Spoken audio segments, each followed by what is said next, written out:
Hey guys, it's showtime. I'm your host, Lord Hellespont V, joining you live from Los Angeles. We're going to talk watches. We're going to talk about auction results from New York, Phillips watches, and Christie's. We were experiencing some technical difficulties earlier, so I apologize. And after we go through some of the more exciting and eye-catching auction results, maybe we will look also into some of the watches, some of the more regular but still desirable watches that I called canaries in the coal mine, and see if actually at this particular level, at this level of hype, we're going to figure out if the market is actually suffering, actually crashing, as some people have predicted and as some people have insisted. We'll see. We'll see. There are a few interesting things to check out. Of course, nothing can be said definitively yet. I also believe that when you look at the markets by and large, beyond the world of watches, the worst is probably yet to come. Hate to be hate to be that guy who breaks bad news, but most of you know this already. The worst is yet to come. But it seems, at least at this segment, at the auction circuit, not much seems to have changed. I'll be with you in a few minutes. Until then, enjoy some of the top results from Phillips in New York from just a few days ago, Saturday and Sunday in New York City.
All right, all right, all right.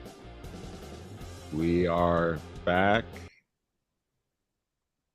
live from Los Angeles, talking watches and reporting on some exciting auction results from New York City. We're going to start with Phillips. There were some exciting results coming out from Phillips. I'm reading here from watches.report, which is a very nice, very helpful Instagram account that constantly reports on upcoming auctions and on auction results.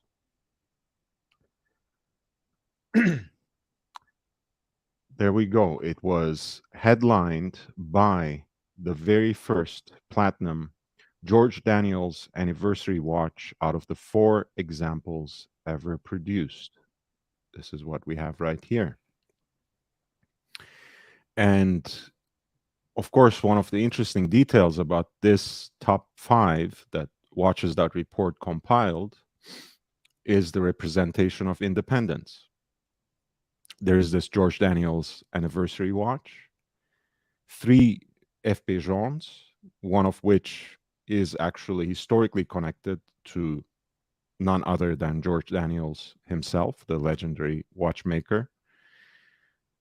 Possibly one of the most important in recent time. And we, of course, as always, have a Daytona, a gold Daytona mounted on a gold Jubilee bracelet with the famous lemon Paul Newman dial. Every single lot was sold, all 163 of them, achieving a total sum of 30.3 million US dollars, more than 3 times the pre-sale lower estimate of $9.8 million.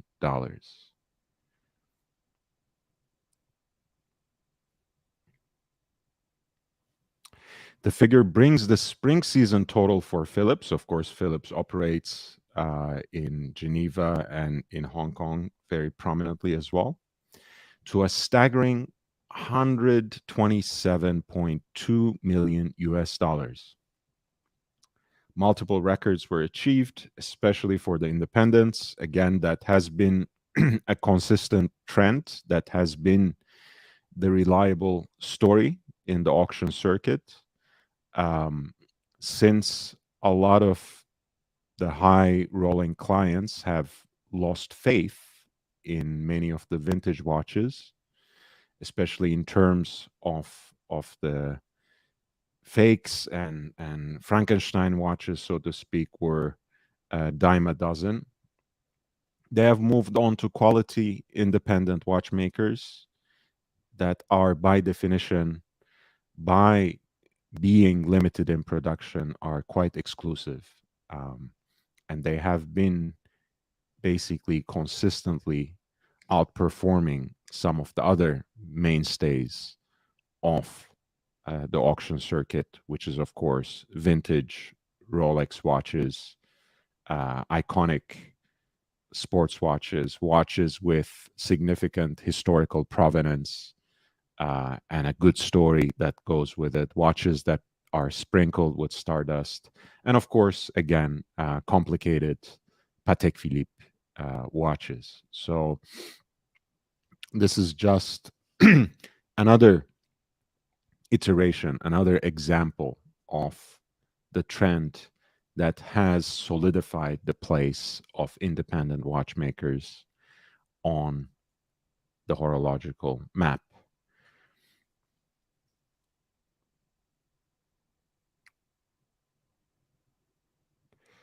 That particular George Daniels anniversary watch, 1 out of 4 in platinum, was lot number 12, and it sold for nearly $2.4 million.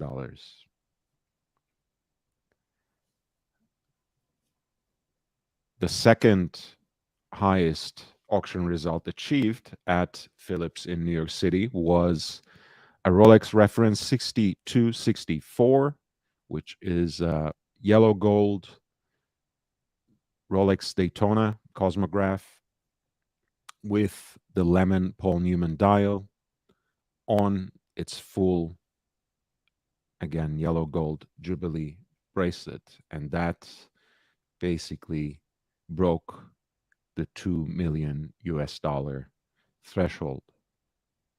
That was lot 111.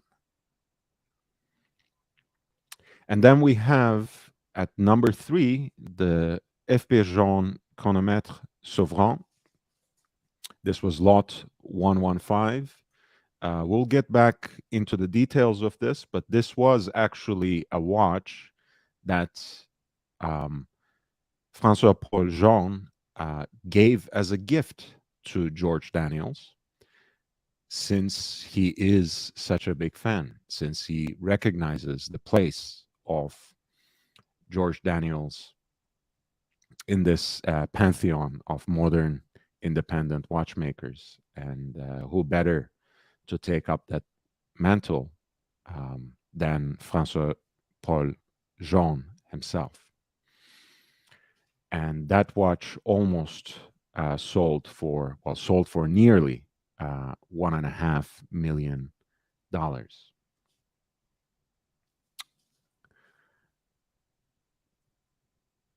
Number 4 is an FP Jaune Tourbillon Souverain.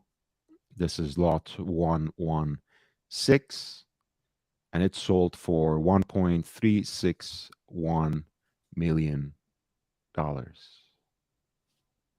And finally, rounding up the top 5, we have again an FP Jaune Tourbillon Souverain. That's lot number 10, distinguished, of course, by the beautiful jade color of the dial. Quite reminiscent of the hype color of the season, the Tiffany blue, so to speak. And that one sold for nearly $1.25 million, $1.25 million.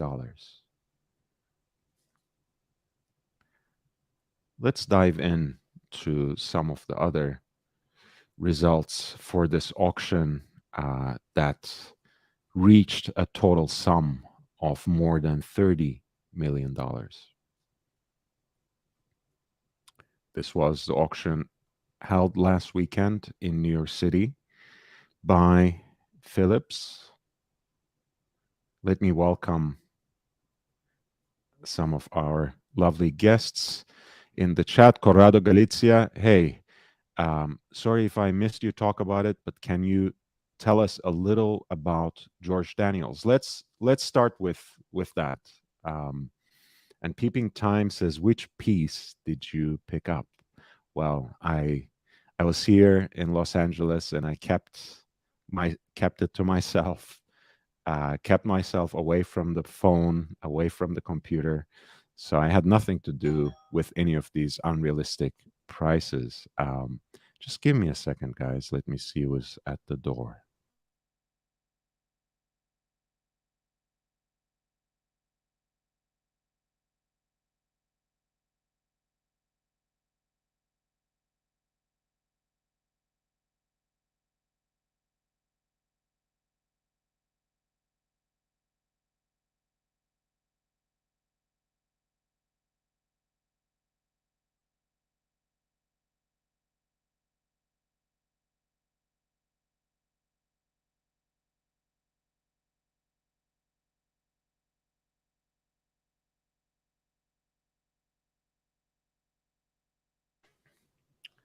So the watch that realized the highest amount was, in fact,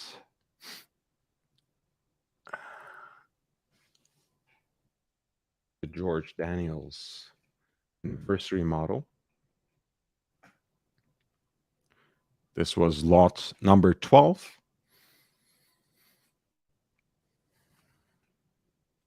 An extremely rare, spectacular, and historically important platinum coaxial limited edition wristwatch with date and power reserve indication, with guarantee, signed George Daniels letter, and a presentation box bearing serial number 00, with a portion of the proceeds to benefit the George Daniels Educational Trust, the Alliance of British Watch and Clock Makers, and the Horological Society of New York.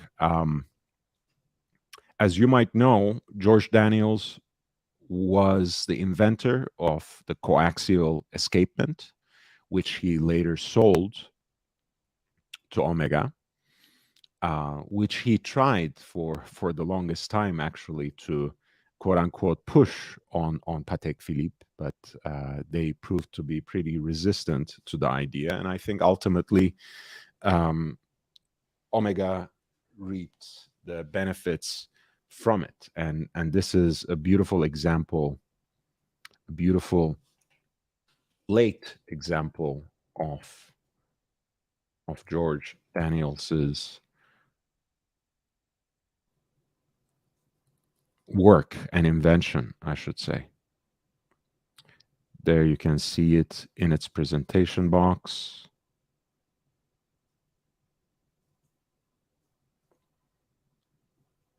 Hours, minutes, power reserve, date indicator, and seconds on the subdial. Of course, as always, there is exquisite guilloche / engine turning decoration on the dial.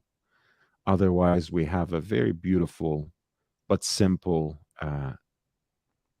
case, a steeped bezel, smooth, simple kind of work that really puts onto display the artisanship that goes into the making and finishing of this kind of work. You know, you see there are various different kinds of engine turning decoration, or what the French call guilloche, on this dial. You can see how the hands are kiln fired and how they took their coloring by that particular process.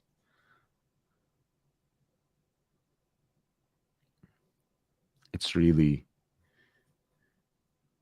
a different level of artistry that goes into the making of watches like this.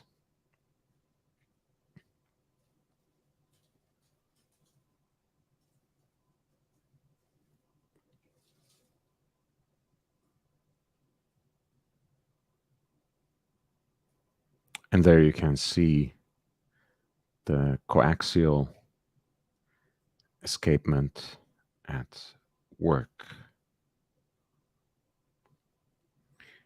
And you can see how these screws on the back are kiln fired by the same way that the hands are. And that, of course, echoes with the amount of handwork and hand finishing that goes into making a watch like this inside and out.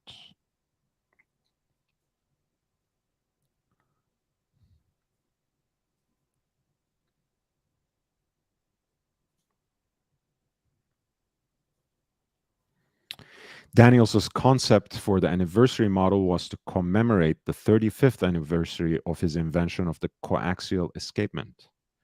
All right, we have more people coming in.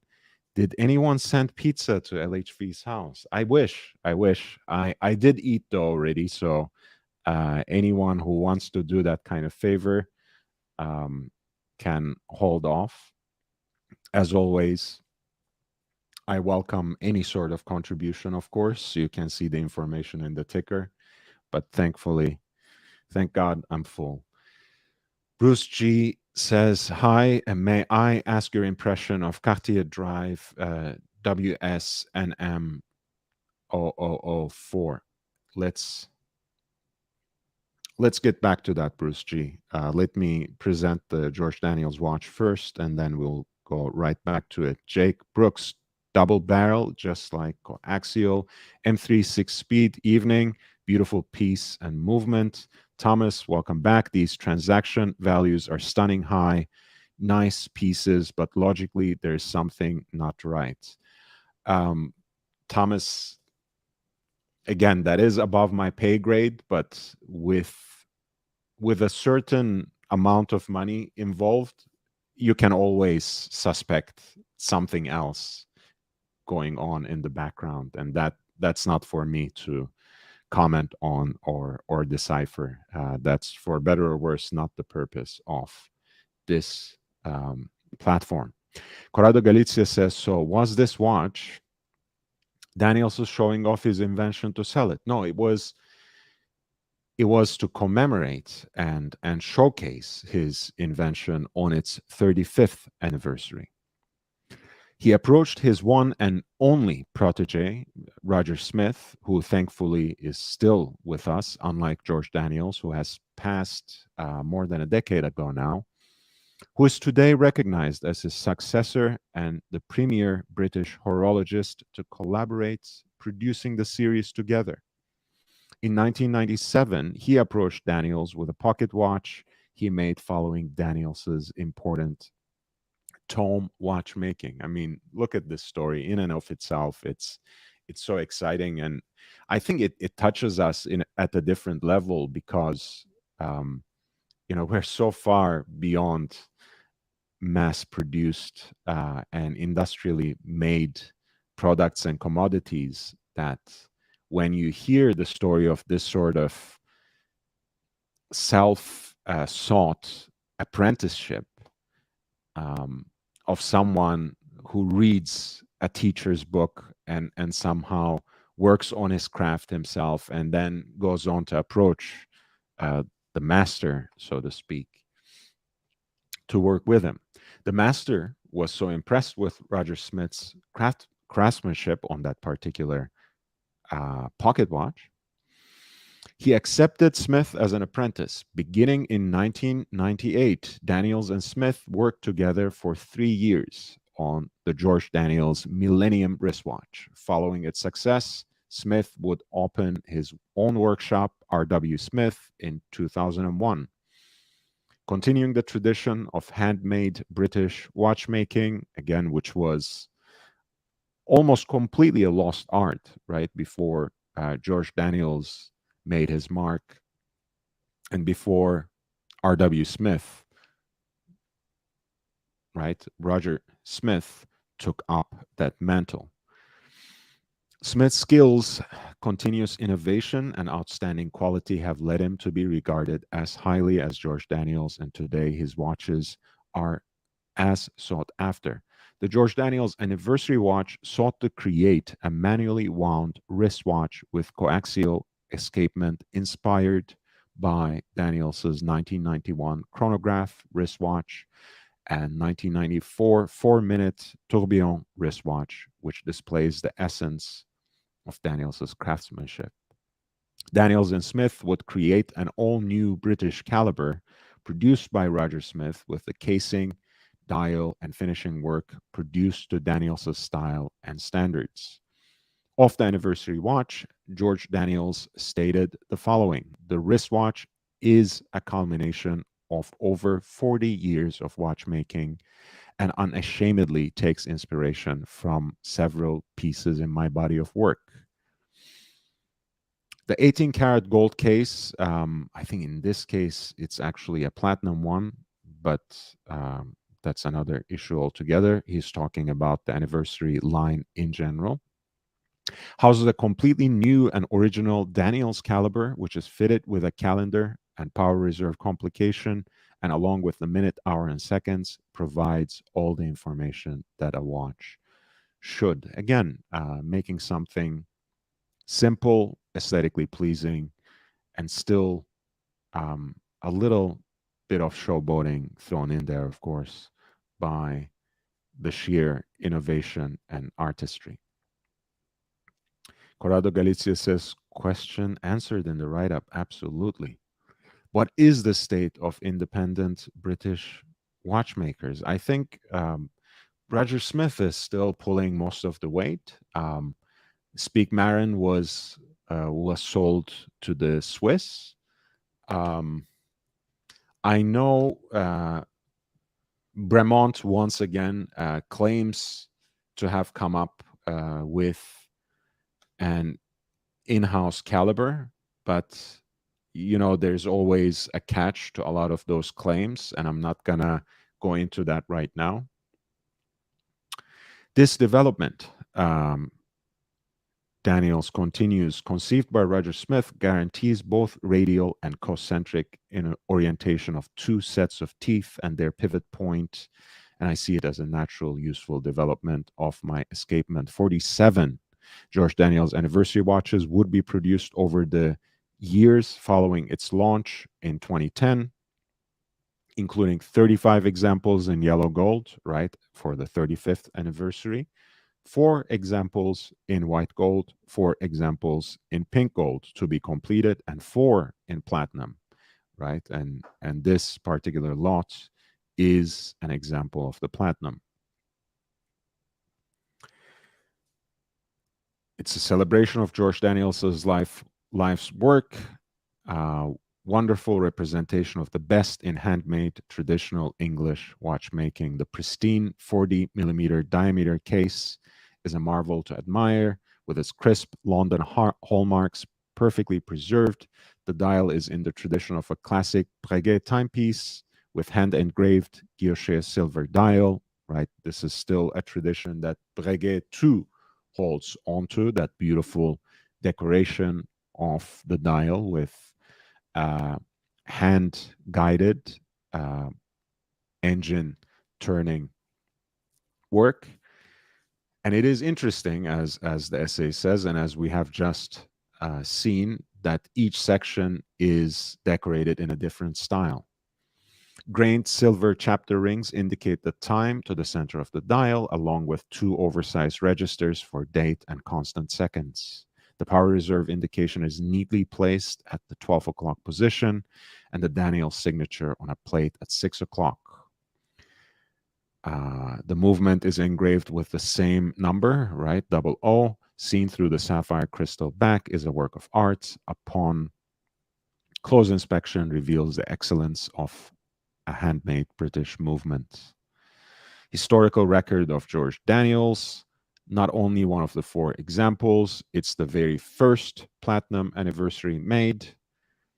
The only one, of course, that carries that 00 serial number. A letter signed and dated by George Daniels accompanies this. It was apparently addressed to the original owner of the watch. Guarantee, presentation box, and of course, in a very meaningful way, I have to say, this piece, or some of the proceedings of the piece, actually went into trusts that guarantee the education and training of future watchmakers. And again, this is the movement that can be seen through the exhibition caseback, a sapphire caseback, and here's the face of the watch once again. Hands, hours, minutes, power reserve, right, up and down, the date indicator, and the running seconds on the subdial. Just a beautiful balance of classic design and modern innovation, beautiful balance of simplicity and complexity and order in the chaos that you find in a way on this particular dial. Just a beautiful piece. Bruce G says, have to run to work, live on Asia, so I will catch the rest later. Thank you for doing what you do, man. Thank you. I will let me just talk about the Cartier Drive anyways right now, so you can later tune into that, and we will return to um, auction results as we speak. So Cartier Drive WSNM 4.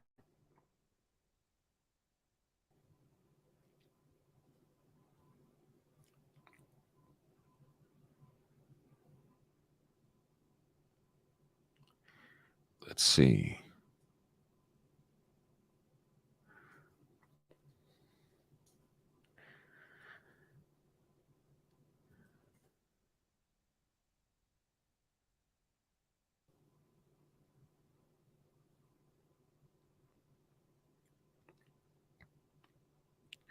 Now, I have to be honest. Cartier Drive is not necessarily one of my favorite designs. Um, Additionally, I'm not really too fond of how the date window interrupts the dial. I think it could have been otherwise quite beautiful in its simplicity. As a dress watch, especially, having that beautiful silver dial, lovely guilloche decoration in the middle, the Roman numerals, again, the grooves here on the second subdial. Everything is just about perfect when you look at the face of the watch.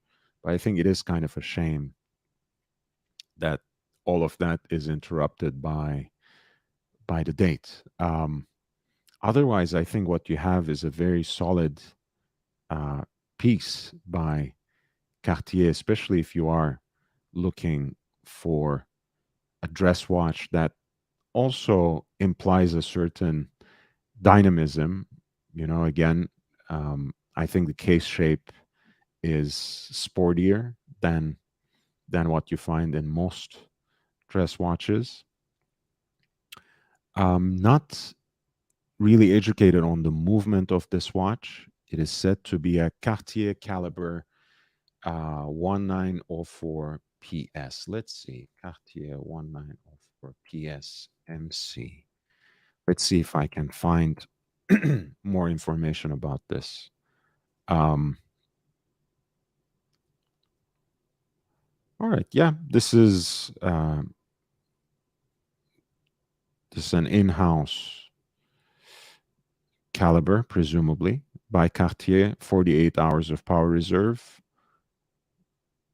automatic. Oop. Beating at 4 hertz, 28,800 semi oscillations per hour. It sounds like a typical workhorse automatic movement. So there's nothing wrong with it. If you can get a good deal on it, if you can actually secure it with a discount or get it in the secondary market, this could be a good choice for a dress watch that has a certain presence, both due to its cushion-shaped case and, of course, other elements of Cartier's design, as you can see here, for example, on the crown, right, with that cabochon. I don't think it's actually sapphire in this case, but nevertheless, it kind of looks like a blue sapphire, which is again a nice little detail from Cartier. Let's get back to the auction results. Thomas Broadbent says, a point to share that some may be aware that Hans Wilsdorf and Alfred Davis started Rolex in London. Absolutely. They were still getting their parts from Switzerland, but the watches were initially assembled by uh, Wilsdorf and Associates in London. Messaging Matters was watching when cocky fighters get destroyed. Yeah, that's a great YouTube.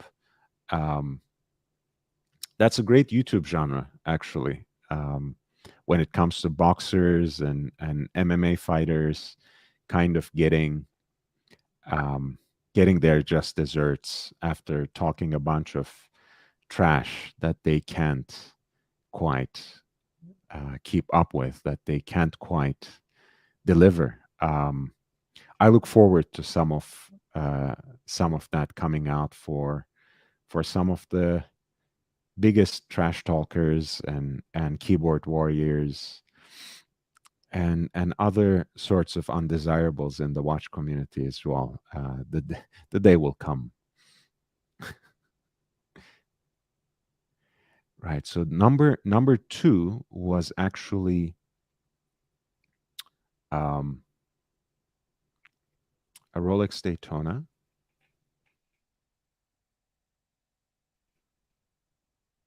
62 64. This is lot 111. And it really looks very well preserved and relatively less common, I have to say, with a full gold Jubilee bracelet. So that's always a nice touch. That's always a great detail. Dirk Diggler is here. Hey, man, nice to see you. Jimmy says, upvote, show the love. Guys, thank you for the reminder, Jimmy. Please upvote, hit that like button. It really helps. And if you haven't subscribed yet and you're interested in talking watches, uh, do that as well. Spread the word and share the link with all your friends and on other platforms as well. In either case, guys, please feel free to jump on the panel. The link is pinned above, but I'm gonna post it once again. Um, we can always find our way back to the auction talk. So um, we're all good. Dennis says, slowly but surely, you will reach 1,000 subscribers. Thank you for your belief. I think so too. We are about to celebrate our 600 subscribers. So hey, if you can, do share the link and let's see if we can complete that.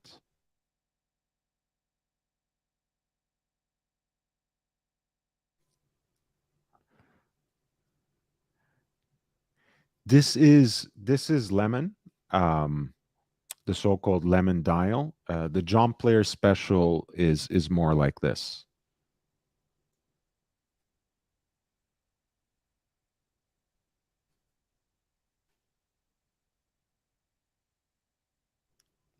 So John Player Special is basically the reverse of the so-called lemon dial.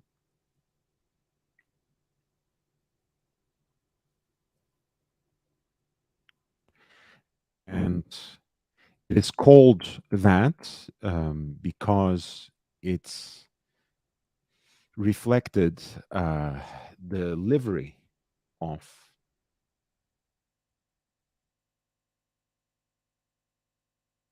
the Formula One car at the time, as you can see.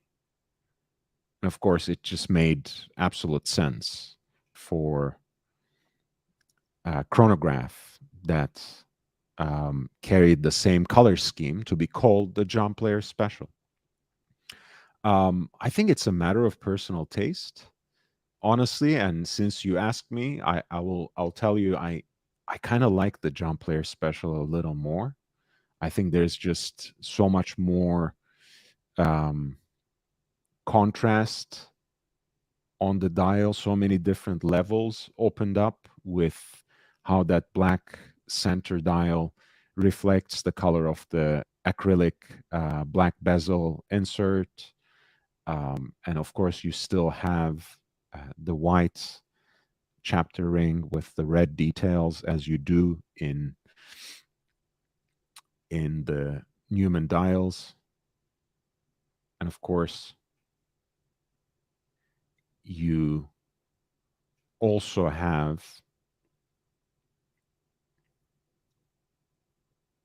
the subdials that have those Art Deco numerals.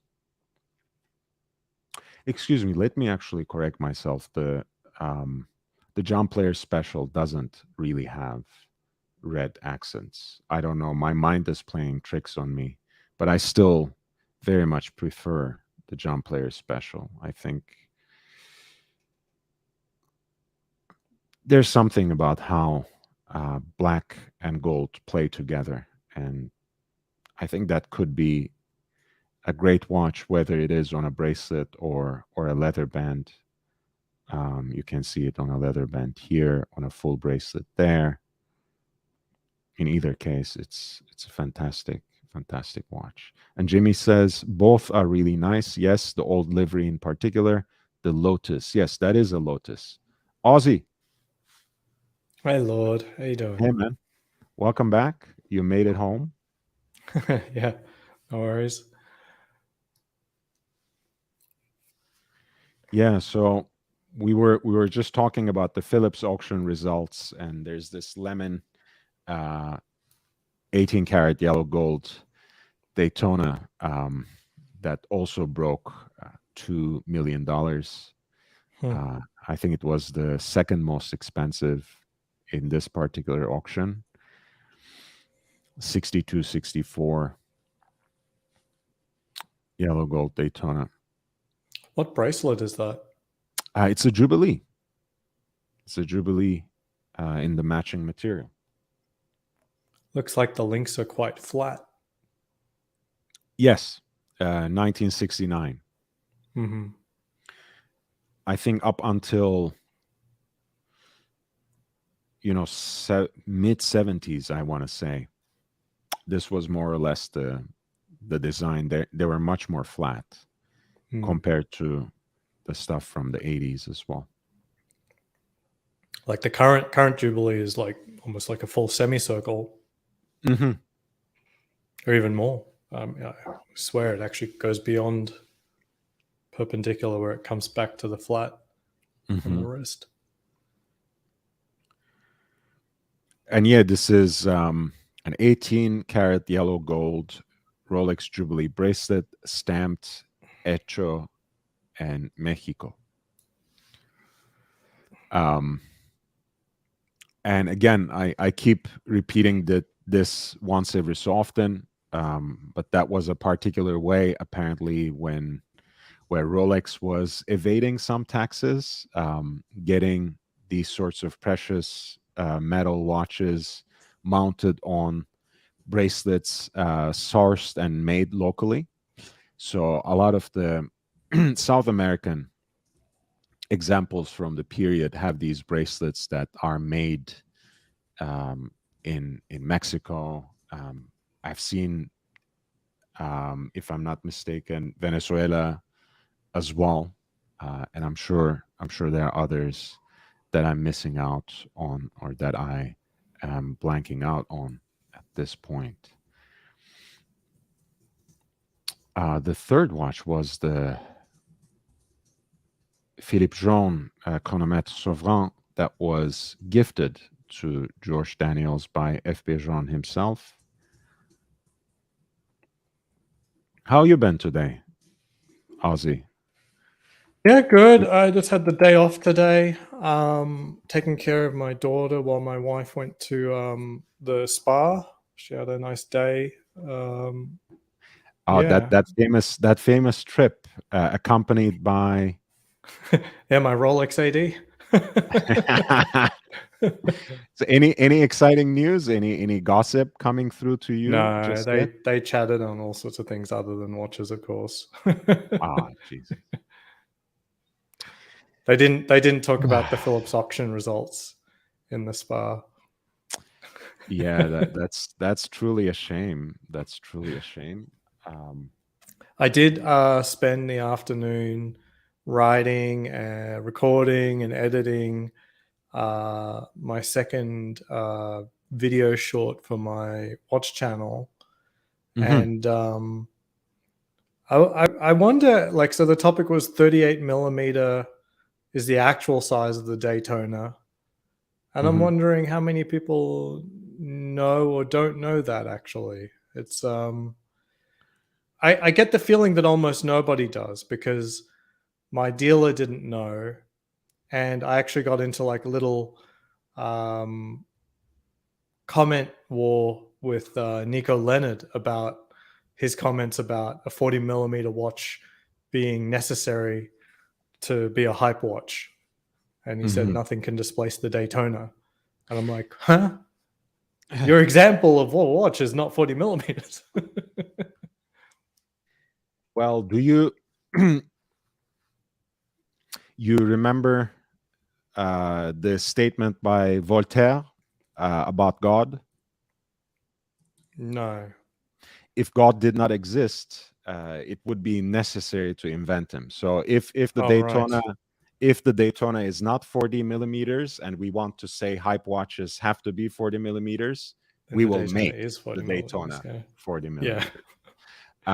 But yes, I mean, there's a reason. Look, there's a reason that Daytona is one of the, since the turn of the century, it's one of the best um, unisex watches, one of the Hmm. most desired unisex watches in Rolex's lineup. And if that hurts the fragile masculinity of some, because Yes. it is a chronograph, it's supposed to be manly and stuff.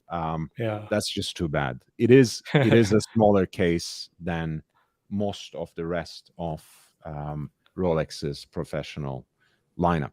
It is Yeah. just a fact. It's a measurable fact, as you said. By the way, Dirk Diggler, you are a legend. We are at 600 subscribers.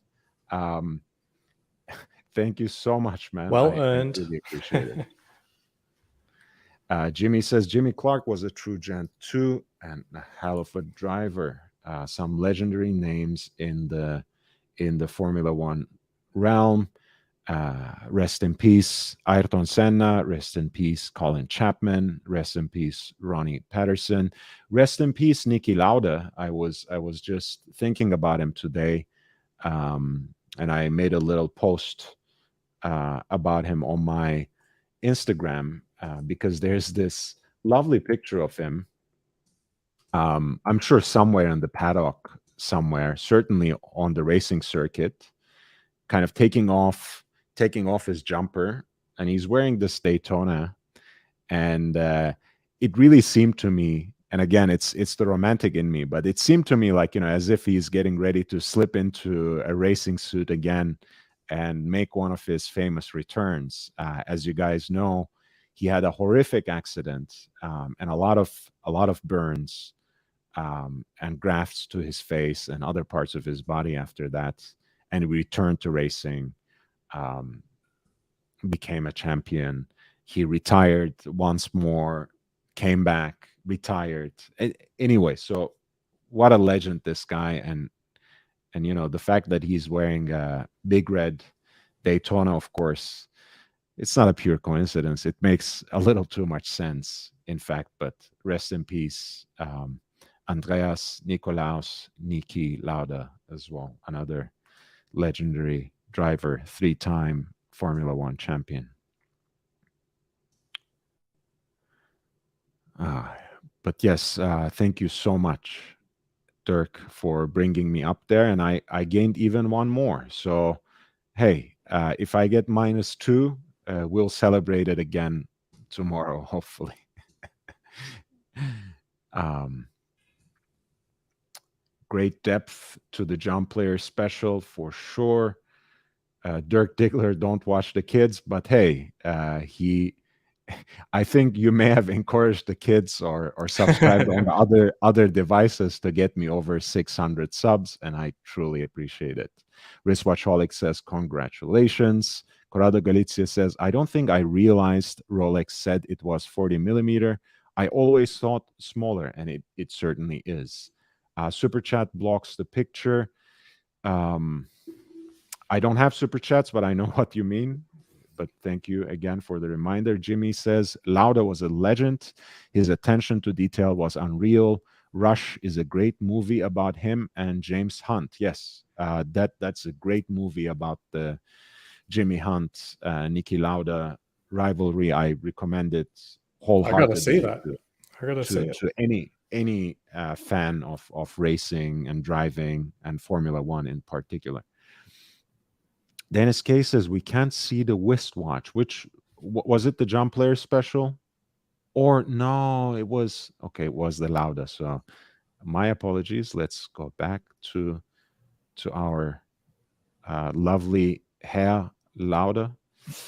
And there we go. This is the big red he's wearing. It's 62, 65, big red. And that is Niki Lauda taking off his jumper, taking off his sweater, and getting ready to race once more. Rest in peace. Yeah, I haven't seen Rush. Yeah, I should pick that up. It's just so many of these racing movies are really quite hollow. But after Ferrari versus Ford, I'm willing to roll the dice.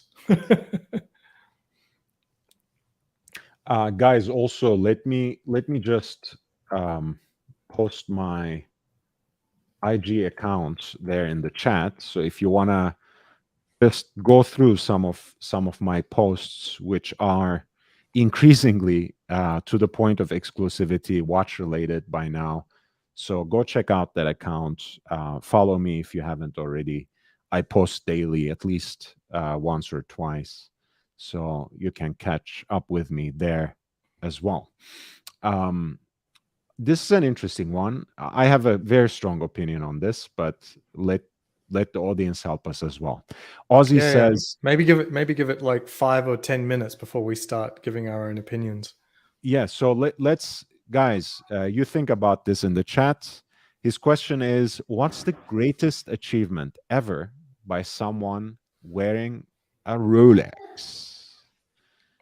What is the greatest achievement? What is the greatest thing accomplished by someone wearing a Rolex? I'm sure that there's no one right answer. There are many different ways of approaching this question, and I think each response will enrich our conversation by default. But keep thinking about it and drop what you think in the chat.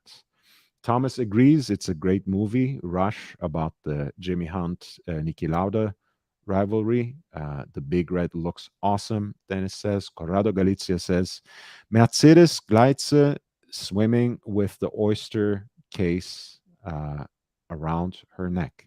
That's a pretty good one. Swimming across the channel with the Rolex hanging around her neck. Well, which watch was that? I know it was an oyster, quote unquote, because it had to be.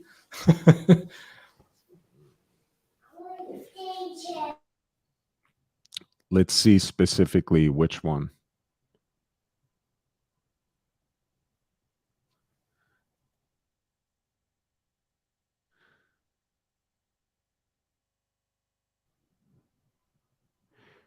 This particular one, and you will almost immediately recognize the case shape too, since these are a version of the cases that they provided at the time, well, a little later to Panerai as well. Right, and that particular cushion shaped case is of course by now an icon in its own regard. That's why you keep seeing iterations of it time and again. For example, in the designs of Laurent Ferrier, right? I think their square collection looks like a beautiful modern interpretation of a similar design. Even in the hands, you can see some of that. That's gorgeous. And That's this really is, yeah, beautiful, beautiful watch.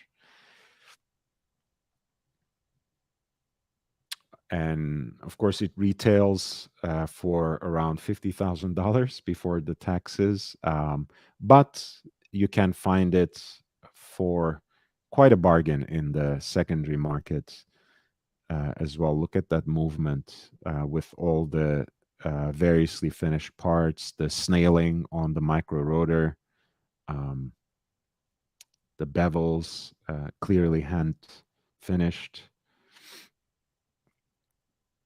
Of course, the perlage you can see at the bottom, back of the dial. Fantastic piece. But yeah, so that was the Ultra Prima. Um,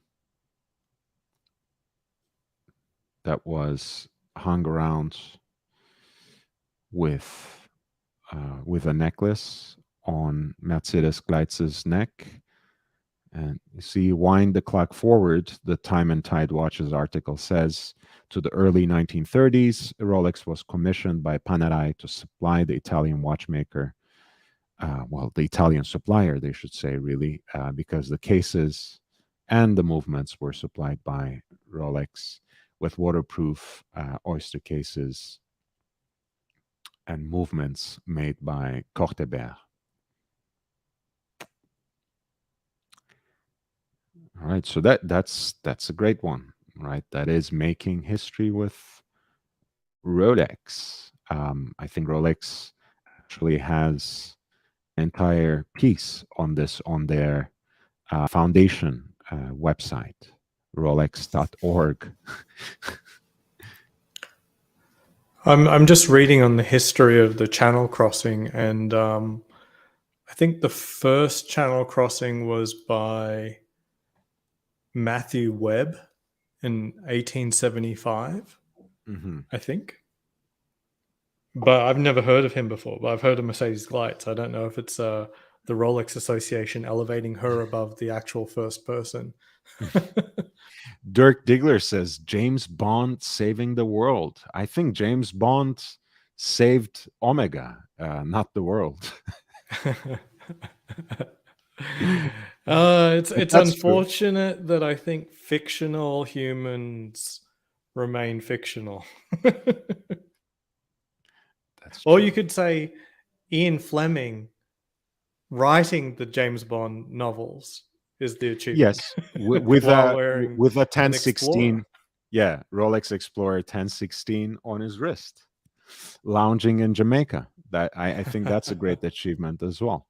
Peeping Time says on March 26, 2012, James Cameron made a record-breaking solo dive, 10,908 meters below the surface of the Pacific Ocean in the deep sea.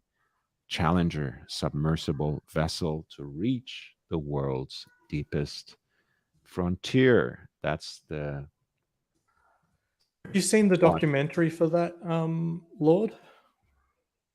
I have not. No, have you? Yeah, it's available on YouTube.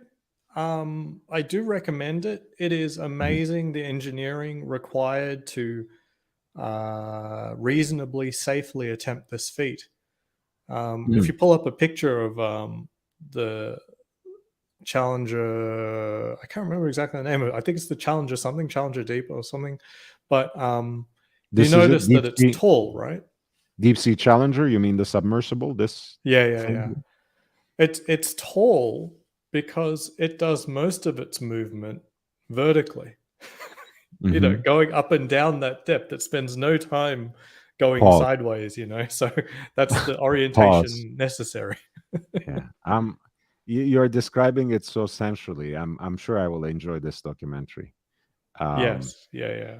What? So I'll just highlight like one engineering factor, like the design of this submersible versus, say, a regular submarine, which will use gas to evacuate flooded chambers, so it's got controllable depth in a normal submarine. What the way they had this thing go is that they have these big lead plates strapped to the side of the submersible at the surface, and then they let the submersible go, and then it will sink, right? So then once you're at the bottom, you have to let go of those plates. Now, at that depth, you are now, I think, 5 times deeper than any other submarine is designed in the world. So at that depth, you are beyond any other rescue. Okay. And it's not a matter of you can just swim outside and pull the ripcord on the lead plate. You're in a little ball, and if you escape that ball, the force of 10,000 psi will come crashing down on your body. Like if even just like a bolt sprung on the little human capsule there, it'd be like the world's most powerful pressure washer being sprayed on human skin. It wouldn't work, basically. Corrado says, I guess I should say this was the biggest achievement. He's talking about Mercedes Gleitze for Rolex more than Mercedes. Huge credibility for Rolex at the time. Absolutely, right? Yeah, That was the ultimate test for the waterproofness of the Oyster case. So it was a great feat for them, and they advertised. They made an entire campaign about it. And Dirk Diggler says James Bond originally had a Rolex. Absolutely, a Submariner. We know it from Sean Connery's version. But hey, and Jimmy actually comes up with a very original contribution. He says, greatest achievement wearing a Rolex? That's easy. The Pontiff wearing his Rolex to 3 floors of whores in Bangers. Actually, I think 3 floors of whores is specifically a reference to a building in Singapore, not Bangers. Bangers, you don't need multi-level building for that kind of fun. Singapore, naughty, it has to be contained, has to look like a shopping center. Escalators, elevators, clean windows. This, right? I mean, since we are talking about historic achievements, we might as well get our details right. So thank you for the fact check. So I just want to finish on the lead plate. So like beyond, please. Like it is absolutely critical to get those lead plates off. And I thought about the electronic circuits or mechanisms you could have. A mechanical mechanism is like you almost can't do it. It's a lot of weight. Good night, Dirk. And you don't want to rely on mechanical mechanisms at that depth. It's sort of like there's only one way to release it at that depth, and if it fails, it fails. And it's not fail safe. Mechanical mechanism is by inherently just going to hold. It's not going to release by default if something goes wrong. So what they actually have are these bars that hold the lead in place, but in contact with seawater, they will corrode in about 50 minutes. And this is unstoppable, as in it will corrode. So it relies on these bars corroding and then dissolving, and then the lead just falls off the thing, and then the thing shoots back up. I thought that was amazing. Like I like solving things, but I'm all about physics, and I couldn't work out a way in terms of physics that I would say I would trust my life to that mechanism. But a chemistry solution, just beautiful. Yeah, thanks for sharing these details, man. Yeah. No, I didn't spoil anything in the documentary by revealing that's how that part of the mechanism worked, but it's something I deeply researched. I'm like, your life depends on releasing lead weights. Sounds simple, but to do it to the point that you would trust your life to it, not so simple. Big Meat says, speaking of things you bring to authorized dealers, you reckon it would be distasteful if I bring a jar of sauce to the Parmigiani Fleurier VIP event tomorrow? Just hold it. Don't give it to anyone. Just hold it. Just hold it. And just I'm all sauce, Big Meat. You should in fact do that. Dirk, get better. Get well soon. Take care of yourself. Good night. Mike David says, just watched a couple of your vids, Aussie expat. Drop the link. Not bad. People are appreciating Aussie's work. Thank you, Aussie. Guys, by the way, we just have an hour under our belt. I'm gonna go until my midnight tonight, so 3 more hours for me. But if you have been enjoying everything so far, learning from it, and thank you for all your contributions, please hit that like button. Spread the word, share the link, subscribe if you haven't, join the Watch Talk, and help me reach 1,000 subscribers. In the meantime, before I get monetized, if you want to encourage me, if you want to support the work I'm doing on this channel, if you want to help me buy equipment and expand and film outside and bring you more original and exclusive content, you can always consider making a contribution on PayPal, and that is lordhellespontv@gmail.com, lordhellespontv@gmail.com. I also have a Cash App at $LHVVV, $LHVVV.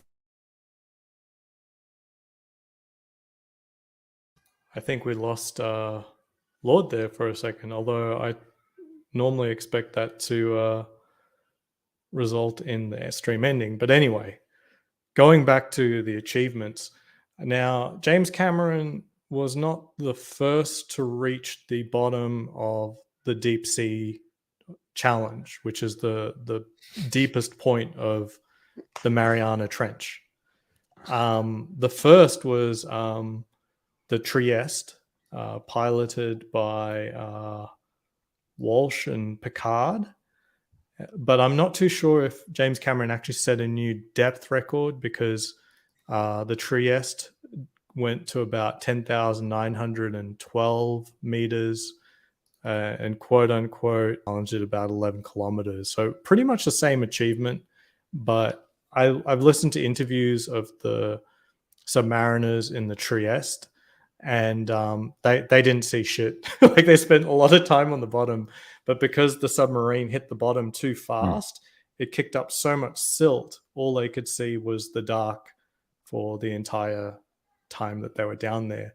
Meanwhile, James Cameron actually had robotic arms and lights and everything, so he really captured a lot of amazing footage and did quote unquote science down there, and not just sort of submarine stunting. Nice.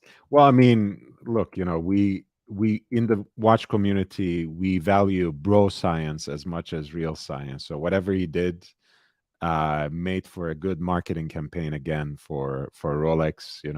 There's an entire model that is called James Cameron now, that deep sea with the gradient dial from blue to black, which is a great representation. Please do pull up the link on the private chat. So we all know about the deep sea because we're all introduced to the James Cameron at the moment. But James Cameron replicated a feat near like 50 years after it had been done the first time in the Trieste. And the Trieste also had a Rolex on board. Mm-hmm. And we are approaching the anniversary of the Trieste doing this feat first. Now, if you ask me, James Cameron versus the Trieste, which one is more important? I'm going to go the Trieste. They didn't get to do much science, like I said, but they literally did it. Fair. I think so. This is the watch that represents James Cameron's achievement. Of course, I think what is more impressive is the fact that James Cameron is just a director, right? Who did something like this on the side. So I think that is very impressive. Of course, in the private chat, I do have a link. So there is an article of the Trieste and Rolex on Rolex's website. Of course, Captain Picard himself was not only a diver but a director himself too. So not to lose sight of that, he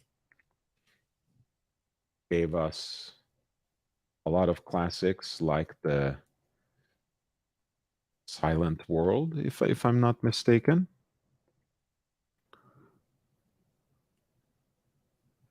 But yeah, this is the Trieste from Rolex's website, and if I'm not mistaken, um, I think the watch that was used, the Deep Sea Special 1960, is today held in Zurich, in the Bayer Watch Museum. Bayer, Wow. as you guys might know, is the oldest retailer of watches in the entire world, and they have a very respectable museum of timepieces under their premises as well. Do you want to talk about how this watch was used in Trieste? I don't know actually. Their existence, like the same with the deep sea challenge, um, or Challenger Deep. What was the one that actually went down to James Cameron? Because it wasn't a deep sea; it was like the next level, comically next level. It was the Deep Sea Challenge, I think, Hmm. and so an actual deep sea definitely didn't go. And this doesn't look like a watch that was ever sold either. It's definitely on the verge No, of prototype. this was not sold.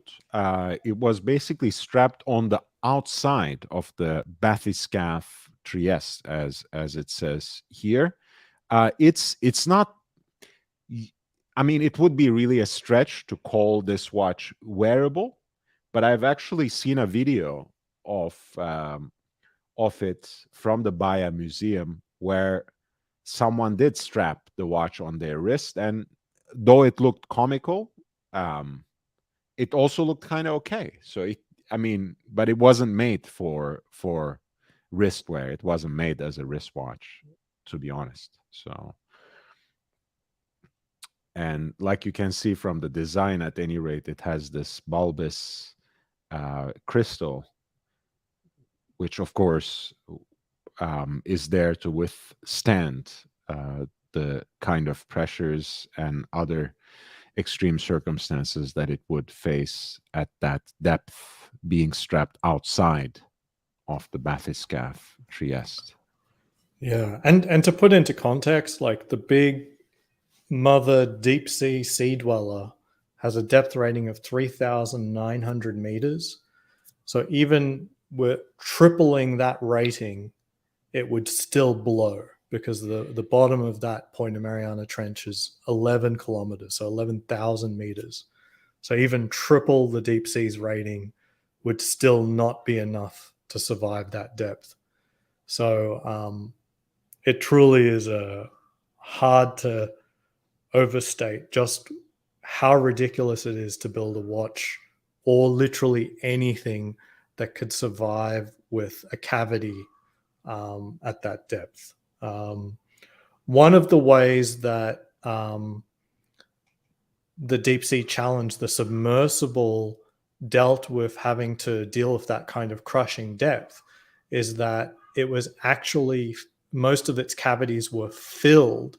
So they needed something where it was naturally buoyant. Normally you would say, well, air or something like that, but you can't use air. That would just crush under the weight of everything and be destroyed when they get down there. So they needed something incompressible to be able to keep the outer hull, from being crushed. And then they also needed to have it buoyant. So they used gasoline.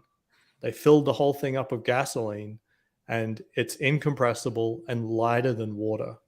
Um, Oh, really my, cool. Now, if they fill that watch with gasoline and it still ticks, that would work. You could have a as a Submariner.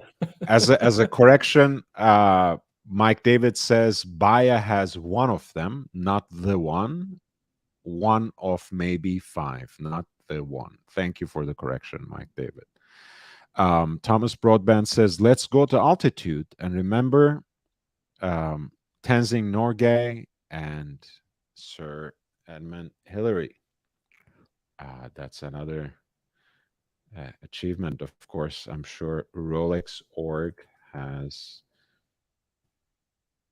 their little piece on them as well.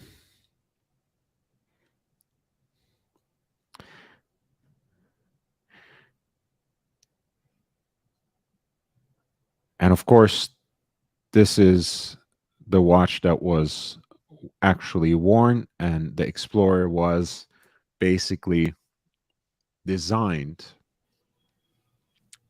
being inspired by this shared experience of successfully ascending Mount Everest by Sir Edmund Hillary and Tenzing Norgay. And that's how they presented Everest leaders' tribute to Rolex and Rolex's tribute to that achievement.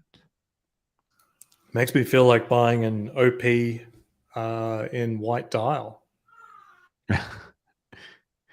Yes, although I have to say this is a much sexier dial than the one made for the current OPs. I just can't stand that double indices at the quarters in the new OPs. I can see why they did. Initially, for like more than a year, it like completely irked me, but I can see why they did it.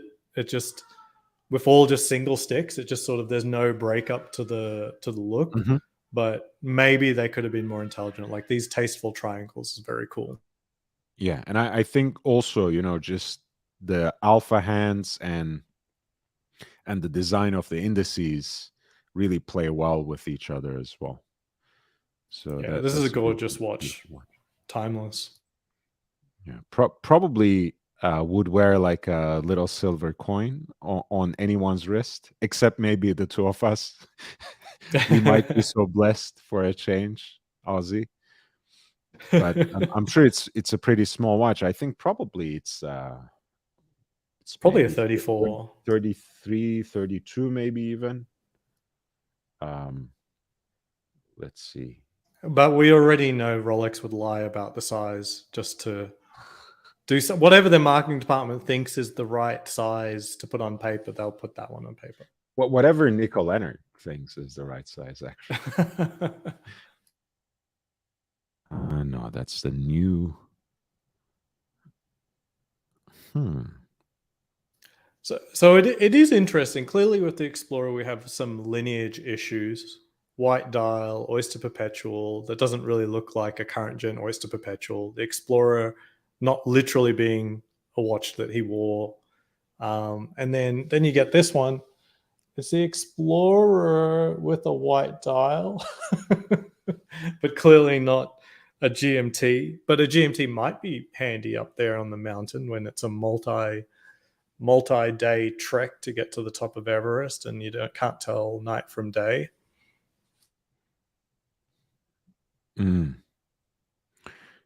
Yeah, someone can maybe dig up that information for us. I genuinely think somehow I remember it was 33, but I can't confirm it right this second.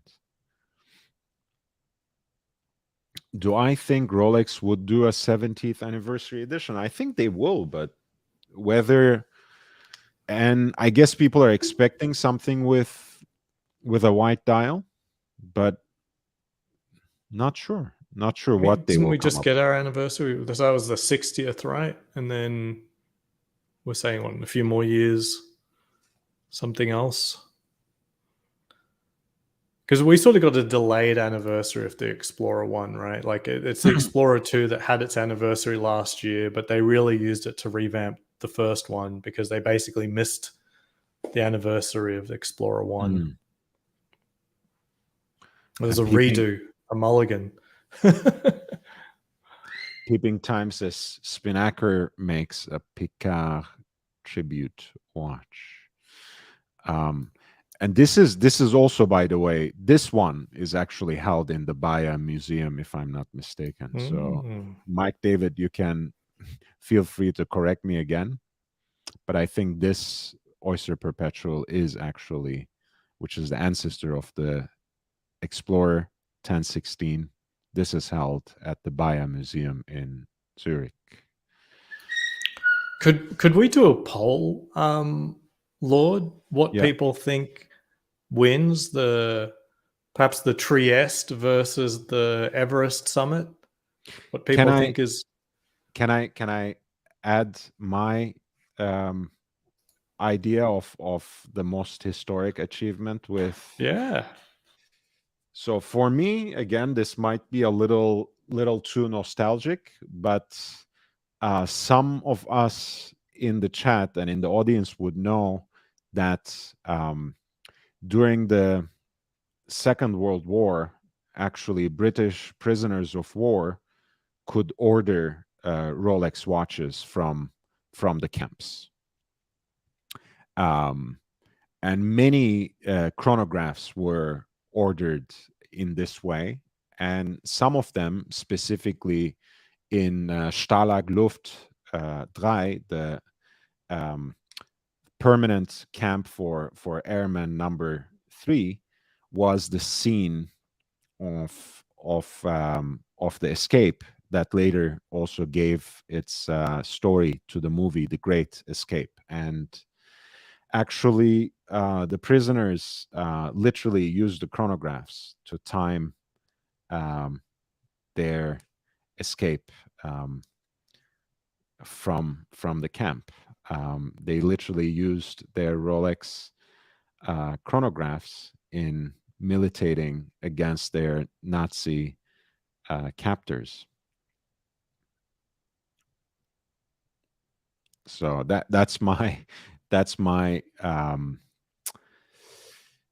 let's say candidate for the most historic achievement accomplished by someone wearing a Rolex, and those were the prisoners of war, the airmen who escaped from Stalag Luft 3, the permanent camp for airmen number 3. And this is what I found. The famous movie The Great Escape is based on a plan hatched up by Royal Air Force Squadron leader Roger J. Bushell, who had already tried to escape from other prisoner of war camps. It included 600 prisoners helping dig 3 tunnels that were meant to help 200 men escape.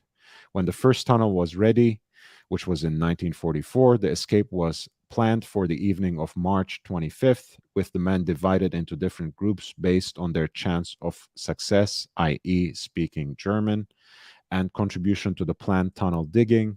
There were several complications that evening, namely that the tunnel led to an area with sparse coverage and an air raid that happened during the escape when it was underway, both incidents slowing down the speed of the escape. Unfortunately, of the 200 planned, only 76 men made it through before the 77th was discovered by guards and surrendered. The tunnel was eventually found, and hopes dashed for the rest of men who would have escaped later that day. And you can see a beautiful rendition of this story in The Great Escape, which features another Rolex icon, namely Steve McQueen.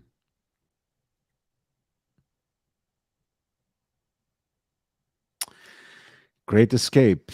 Unfortunately, most did not successfully make it out of the country. I remember watching the movie when I was a kid. It was thrilling. Yeah. It was either that or Hogan's Heroes. I'm not sure which.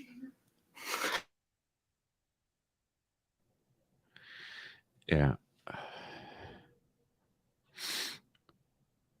I was trying to watch spot whether or not Robert Oppenheimer had a Rolex. Did he? I've got a photo, but it's too low res. I don't know. Don't know, and it's so early, right? Rolexes looked quite different then. But you are kind of guessing that it may have been. Yeah, there's a chance. I'm just looking at it. It doesn't look like it. I'll send a link, but So are we doing the poll? Let's do the poll. Yeah. We got Trieste, James Cameron's Deep Sea. We have Hillary and Tenzing. Mercedes.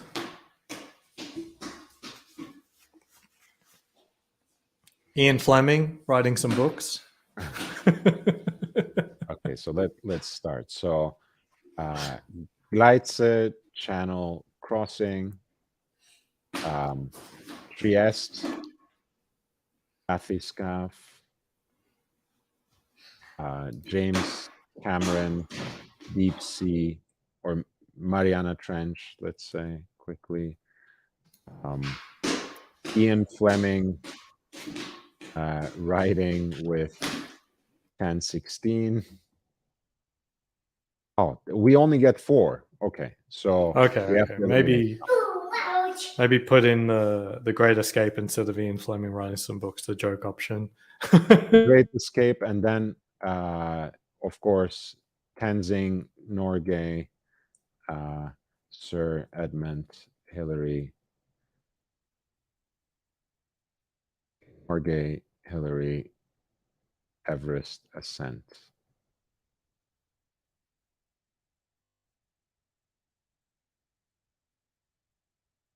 Asking the community. Mike David says 33 millimeter watch. So I did remember correctly. That was the Oyster Perpetual that was worn on the ascent to Mount Everest. Corrado Galizia says, saw a picture of Phil Mickelson today wearing an Oyster Flex Daytona. Very cool. No, wait, is it a Daytona? Are you sure? Like Mickelson normally plays in a Yachtmaster, although I don't doubt he'll also have a Daytona. But he plays very, very often with an Oysterflex Yachtmaster. And I was thinking about that probably the other day. In golf, what do I want happening to the bracelet? And ultimately, rubber bracelet would be best. And you can only get that with a solid gold piece. Peeping Time says e-begging while wearing a Rolex.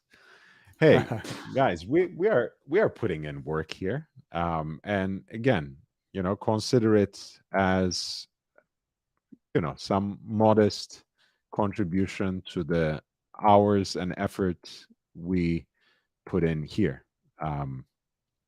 But by all means, I always appreciate your presence and support in the chat. You don't have to contribute anything financially, but it is always appreciated and cherished. And on that note, Corrado Galizia, thank you so much for your PayPal contribution. It was a press conference, he says. It was definitely a Daytona. And Jared Lee says, watch talk with no drama. Sweet. I've been watching Archie's mainstream enough to get involved in any drama. Yeah, to be honest, sometimes the drama finds its way here, follows us here, but we try our best not to get involved in it. Oh. So I'm just trying to put a loop over my webcam. Hey, it actually works. It does. It actually works. Fantastic. It's not bad. And we are twinning again, by the way. We're both wearing Polar Explorers. Of course, double polar. You're the more modern version of it. Yeah, it actually works. Okay, I'll remember that. Just throw the loop on there. Why not? It's hard. You got to be quite coordinated to use a loop normally. Never mind putting it on a webcam first. Right. But by the way, another nice achievement. I didn't qualify this as mine. Speaking of the Polar Explorer, was something accomplished by the Norwegian Erling Kage. He was wearing his Polar Explorer when he made it to the North Pole in 1990, the South Pole 1992, 1993, and Mount Everest in 1994. And at the end of his accomplishments, he actually got it engraved on the back of his Polar Explorer. Wow, that's cool. Getting to the South Pole is no joke. You can't just sort of get an icebreaker and get right up to it. It's a continent as big as Australia or USA. You know, it's like going from California into Kansas City or something. I don't know. Is And that he did about it right? on his feet, right? You know, as you can kind of observe from this particular Dangerous, that's shot. for sure. Yeah, wonderful thing that marks I the had Polar no Explorer. idea the Polar actually had an achievement as appropriate as this done with it. Amazing, amazing. You're Aussie, you're welcome. Now I mean, you're already obsessed and wearing it every day as your new watch, but now you have even more excitement about it. That's honestly very cool. In fact, I wasn't even sure someone had ever done it. Not that I didn't know that. That's quite a difficult trick, and there's no real reason to do it. So you're risking your life by doing that. It's a huge continent, and as I said, like the distances involved are like going from California to like Idaho, but walking it, except instead of nice trails and paths, it's just an icy hell. Thomas Broadbent says, I took German in school because of The Great Escape, Dirty Dozen, and other war movies. I also took German in school through a similar experience in being scarred for the World War II experience, but that's a long story. So, if necessary, I could talk through the border, escape, or go behind the lines. And Alex, IG Wristwatch Holic, check out his Instagram account, asks 16570 versus 226570, which are the two watches that we are currently wearing, right? I mean, I guess we represent each the two options. I think you really have to see these two in person. There's really no reason not to just get both. They have such different presence and feel, and every single detail is different. And I was just going to say that because I'm a little more slanted and biased since I just prefer this, but I know that very recently you got the chance to try them both and basically make your decision. But like you said, you actually like it both. wasn't so much a decision actually. I just decided that they were both different enough that I would be happy to own both eventually in my collection. And for me, while you have a relationship, you should strike while the iron is hot. Mhm. If you can get a 226570 now, get it, as opposed to spending the money on a 16570, which I could buy in another 10 years. Sure. So it was more of a matter of striking while the iron's hot rather than saying, this is what I truly prefer. Hey, welcome back, GB Vol. It's nice to see you.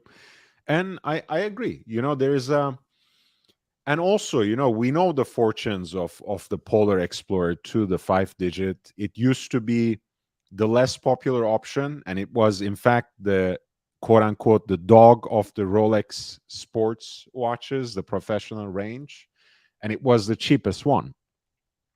And now it's trending actually higher than the black dial version of the same reference 16570. So it's not necessarily a particularly appropriate time to get the 5-digit Explorer 2. So I think you explained it really well. If you already have a relationship with your AD, or if you're working on a relationship with your Rolex AD, and you can get white dial, polar dial, Explorer 2, 226570, get it at retail if you can. If you are looking in the secondary market, there will still be opportunities to get the 5-digit. If I were choosing one on the secondary market, I would most certainly go for the 5-digit. That's a no-brainer still. But I again, agree. it's not necessarily the best time to get one. I think the better chances will in fact come. Yeah, I agree. I still think the 6570 represents the best value Rolex on the secondary market at the moment, Mhm. but it has appreciated a lot. But we'll see.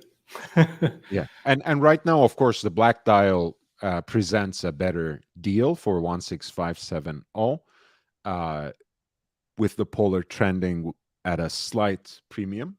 But in either case, they are great Rolex sports watches. I love wearing it. I love wearing mine um, on its bracelet, which is being from 2000 solid end links, but it also has still the Hulse case, which helps me as always to pop out the bracelet and put it on a nice leather strap.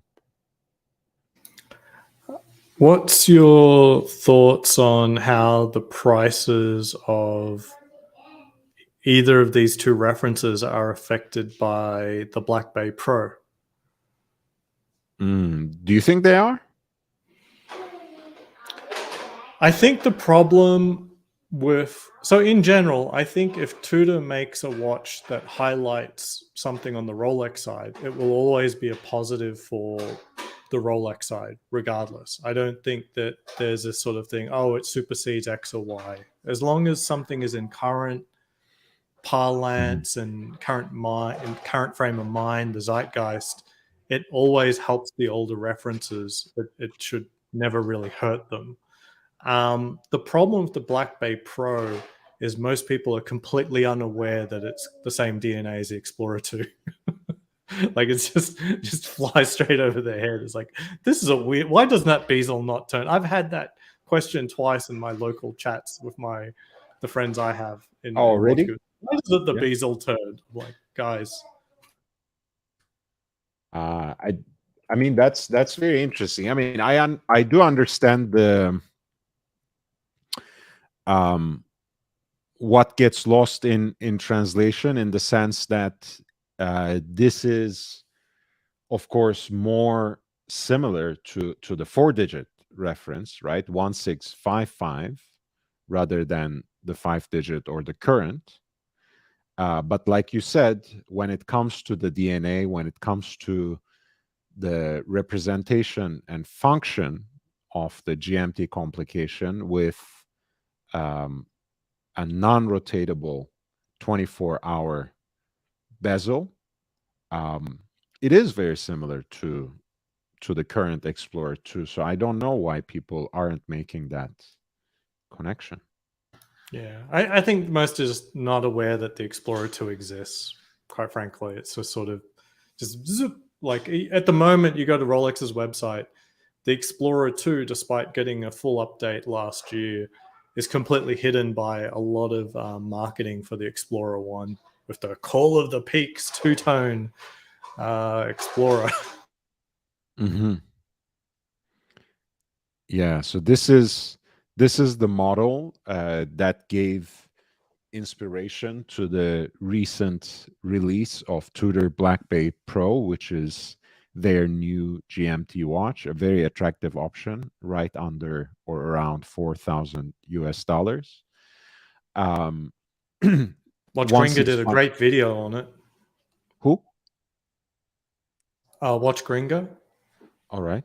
Um, and this was the first iteration, the first version of the Explorer 2, which always somehow ends up being the ugly duckling in Rolex's sports watch range. Um, this is a model that is called in the vintage circles as Steve McQueen, even though McQueen, the so-called king of cool, never wore one. I think it has something to do with the fact that this watch was popular at around the same time where Steve McQueen was so popular. Um, it's also called Freccione by Italian collectors, referring to the arrow tip of the GMT hand. And there we have the Tudor. So in my book, they clearly Explorer 2 continues its DNA and legacy from that 1655, the Steve McQueen you pointed out. The Tudor here is doing that as well. Same DNA, it's the same company, quote unquote. I honestly think, and I haven't seen one in person, reserve final judgment to seeing it in person. I actually think this is the cooler watch than the Tudor 6570. I really, really love it. I love it. Just throws far more cues to the 1655, and I think objectively, it's a great looking watch. It really is. There's nothing to hate, in my opinion. Even the thickness just gives it that more tooly sort of present. Yeah, trust me, I do love this watch, and considering how the 4-digit, the original reference of the Explorer 2 has been trending, it's, you know, good examples are all the way up to $30,000 now. Yeah, I've been trying to find a 1655. I mean, I've never mentioned it to you. It's just impossible. Like, it's just not really realistic. You did mention, because it's also a watch that could be your birth year watch as well. So you did mention. Oh, okay, yeah. It's in there simply because it's a birth year at the time. I do like the Explorer 2 a lot. It's just completely unrealistic to get one. Like, the only thing, and I mentioned this to Eric L as well, who is a great friend of this channel. There's just too many snowflakes on the dial. You know, for me, having the slightly oversized snowflake as the hour hand is something that already rubs me off the wrong way in the modern Tudor. But when it's doubled with the second hand, okay, I can still kind of deal with it. But when the GMT hand 2 is a snowflake, I think it's getting to be a little too much for me personally. But that's just nitpicking. I think overall, this is a great design. We have been asking Tudor, okay, you know, you have 10 years, you have a whole decade of the Black Bay under your belt now. It has served you well. Of course, don't fix what's not broken. Great interpretation and redesigning of the vintage Rolex aesthetic into the contemporary. Now, what else? And they have been doing actually great work in branching out with the Black Bay Pro, with their Panda Chrono. So they are doing great work. yeah, I want to add that for me, like 2 years ago, you could sit there and look at, say, the Tudor North flag and the Pelagos and maybe the Black Shield at the time, it was still around then, and say this was sort of like modern high-end Tudor trying to do their own thing. And then you had like the Black Bay line and Heritage, you know, trying to really be sort of this opposite end of the spectrum, not trying to be the ultimate modern tool watch. And I think the Black Bay Chrono and the Black Bay Pro bring the two design families together in a way I didn't think was possible 2 years ago. I thought they had to keep it split, but the Black Bay Pro is both extremely heritage inspired, but also very modern at the same time because of just how austere it ultimately is. Thomas Broadbent says, I always thought it was the price equalizer, Rolex 100%, Tudor 50% less, pre-owned 20% lower. John C says, Blondie, come back. And XR Money says, I agree, and me too. Not necessarily on Blondie coming back, but whatever it is that you agree on, XR Money, I second it. Can I take a Aussie? Can we have Aussie expat meditations maybe on what you were just talking about and the Black Bay Chrono and Pro together while I take a toilet break? Yeah, sure. Thank you. Yeah. So in the past, I was extremely against the whole heritage line of Tudor. I always felt that Tudor should be trying to do its own thing, quote unquote. And I saw the way forward was the North Flag and the Pelagos. And I liked their modern design language and was very skeptical of things, especially like the faux patina, the faux rivets. I was never a hater of these things. I just felt a little weird about it, where I would say, if you want vintage Rolex so much, then just buy vintage Rolex. But I think with a lot of their designs that they're coming out now, they're sort of adding enough of their flair and own sort of modern touches to ultimately the same DNA that Rolex is playing with. And so they're going in their own direction. And I see it as sort of like a parallel universe, or they're just brother and sister, where clearly Rolex has gone extremely high end to the point where the price point seems laughable as a tool watch anymore. And certainly a little bit more versatile in that they resemble jewelry. And that shouldn't be a slight. They are more versatile if they look prettier. But I think the Black Bay Pro and the Black Bay Chrono do a really good job of bringing the heritage in line with something that is more modern. Ultimately, I think they're starting to produce timeless watches, which, as much as I love the Pelagos, I'm not exactly sure if it's timeless. You know, whether in 20 years we still look upon that favorably compared to, say, you know, the BB Chrono. The BB Chrono looks really, really good. Just going through, Thomas Broadbent says, the Ranger Heritage is nice, simple field watch. And yeah, people clamor for the Ranger, and I fully understand, although I think the North Flag was clearly a Ranger DNA fueled outing. But I think now that I see it, it clearly didn't hit the mark for most people. Most people still ask for a Ranger re-release, even though the North Flag was still in production. Now it's been out of production. It does leave room for a new, more heritage, more close to its original DNA outing. Will I want it? I'm not sure. It would really depend on how different it was from a Rolex Explorer 36 millimeter. And I lack the imagination. I'm not a Rolex. I'm not a watch designer, but I do lack the imagination to see how one could offer a watch that is more desirable than the current Explorer. I really think very highly of it. I didn't originally until I got my hands on it, and it was only like wearing and understanding just what a joy it is to wear every day. Like it's a light, smaller watch, and it's easily Rolex's most versatile watch. I'm happy to wear the Explorer, whether it's going out golfing or going to a nice restaurant, or if I was going to a watch meetup with other watch people, I'd wear the Explorer.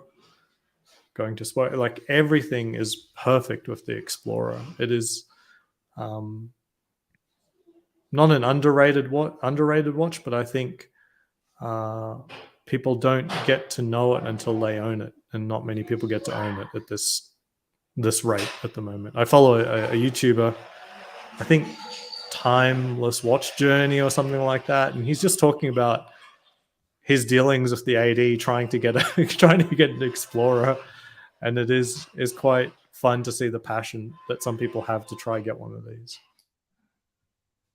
Yeah, I think again, it's just we can drone on and on about Ian Fleming and his adventures with the 1016, the original 4-digit reference for the Explorer. But you can see, him wearing it more casually in something like this, throwing daggers, but also wearing it again quite admirably with a dinner jacket as well. So I just got to prepare something here. Of course, and it just makes sense in either case.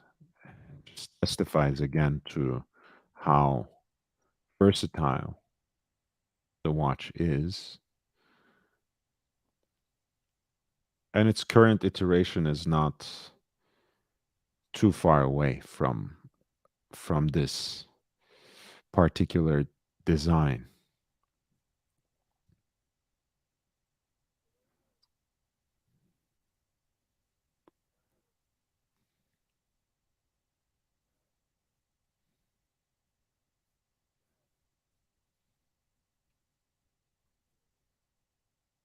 And there, speaking of historic achievements, again, we were talking about Ian Fleming writing the Bond novels with a Rolex strapped on his wrist. And there it is, the 1016 1016 Rolex Explorer, the OG, the watch dedicated to the Tenzing Norgay Sir Edmund Hillary ascent to the Mount Everest.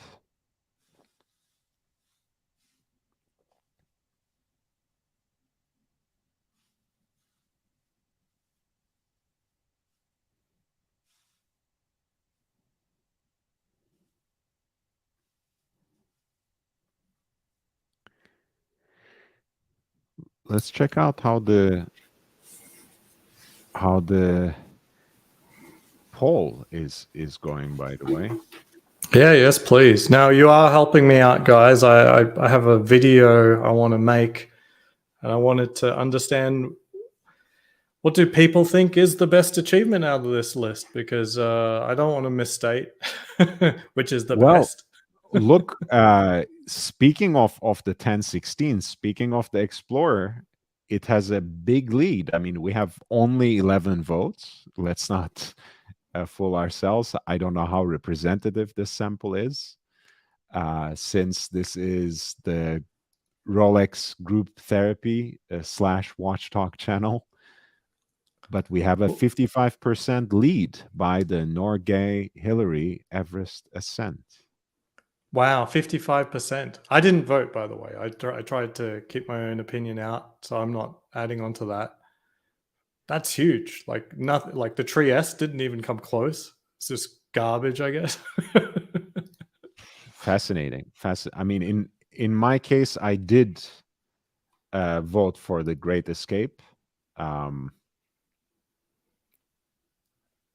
but in either case, this is a huge lead.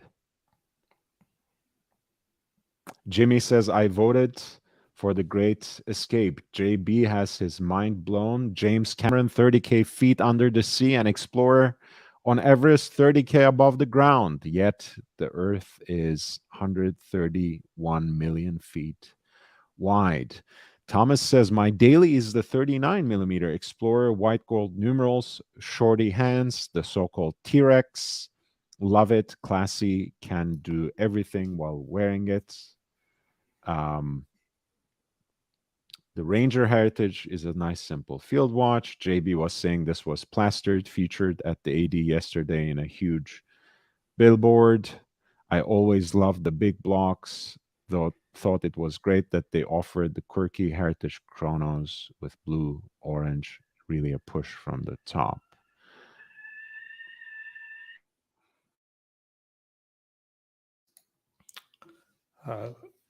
My daily is the 39mm Explorer in white, gold numerals, shorty hands, love it. Classy, can do everything while wearing it.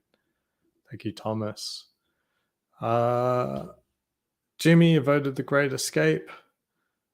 Thomas Broadbent says, and I am a friend of Nepal and my adopted country. Yeah, interesting.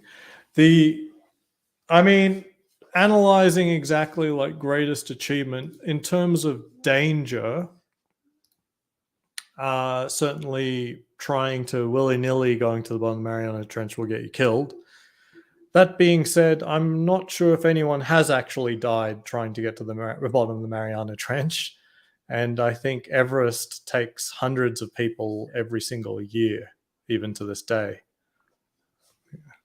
And you are saying one has to go down in history, one has to risk death. Is that what you're saying? Yeah, the achievement's greatness is measured by the pile of bones underneath your feet. Well, in I that mean, case, the moon landing, that was nothing compared to Everest.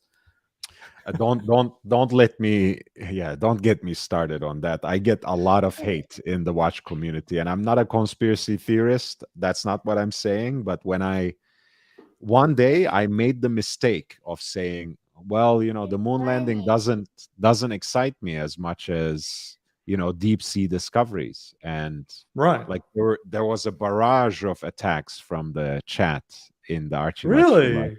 saying like, what do you mean, that the moon landing was historic? How can you not get excited about that? That's surprising. So I hold the moon landing in very high regard, but there's very different things to be discovered on the way, right? It's a very different thing, and I don't know. Do you dive? Have you I dived before? do, yeah. I think it potentially takes a diver to understand just how much of a world is left for us to explore there. Meanwhile, the moon is literally made out of moon dust and almost nothing else.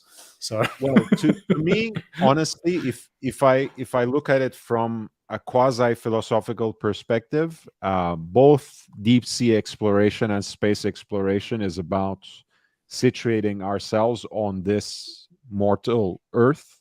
It is about understanding our place in the universe as human beings. So they're equally important. From a point of personal preference, I get much more excited by the sea, by the ocean, by deep waters than right. space.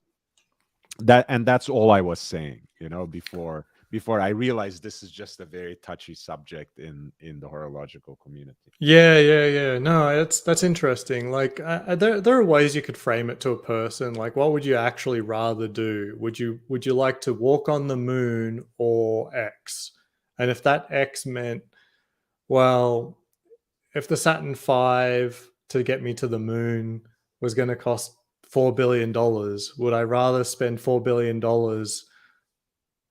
going to the depths of the ocean for the rest of my life? I think I would rather spend the $4 billion And looking not at to going into forget, the ocean than going to also the you moon. can you can discuss and argue about the economics of either situation, but you can never disregard the fact that the whole space program was such a catalyst for so much scientific innovation as well. So it has to be regarded highly, if for nothing else, for that. But again, if you ask me personally, would I rather walk on the moon or dive with a snorkel in a nice place where I can observe all sorts of different creatures?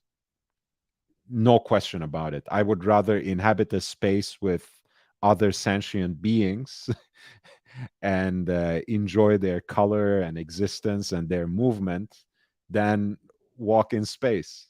For me, it's a no brainer, but I understand people who get more excited about that idea. And it is much more accessible. It's much more democratic in a way, right? Anyone Mhm. can dive once you get to the location. There's a few chats there. I wouldn't mind asking Jimmy a question on his comment. He says, I'd be happy just to be able to hitch a ride on the SR-71 up to 8,000 feet. Jimmy, on that comment, have you read the book Sled Driver, which my understanding is written by one of the pilots of the SR-71? I don't know if it's worth my time reading that book. It certainly sounds interesting, but at the same time, it's sort of like once you get up to that height, I think you look up, it's just blackness. And you spend the whole day doing that. Like, I'm not exactly sure if it's that exciting, but I don't know. I haven't read the book.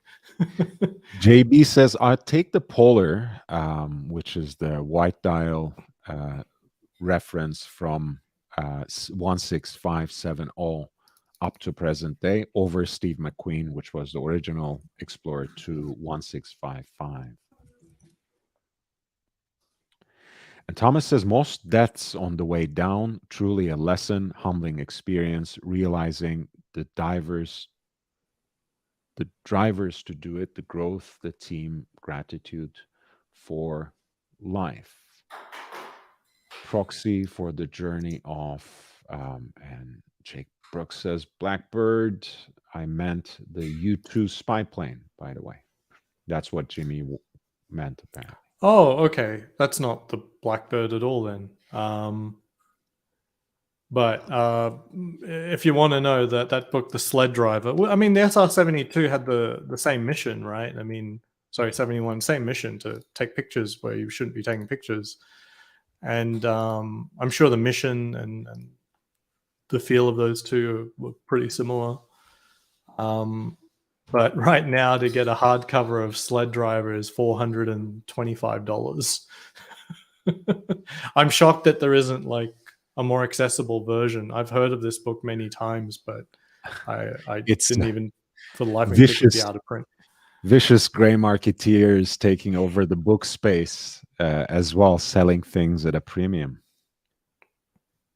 Yeah, I've got one very expensive book, although I won't tell people what it is, but it's expensive because it's banned.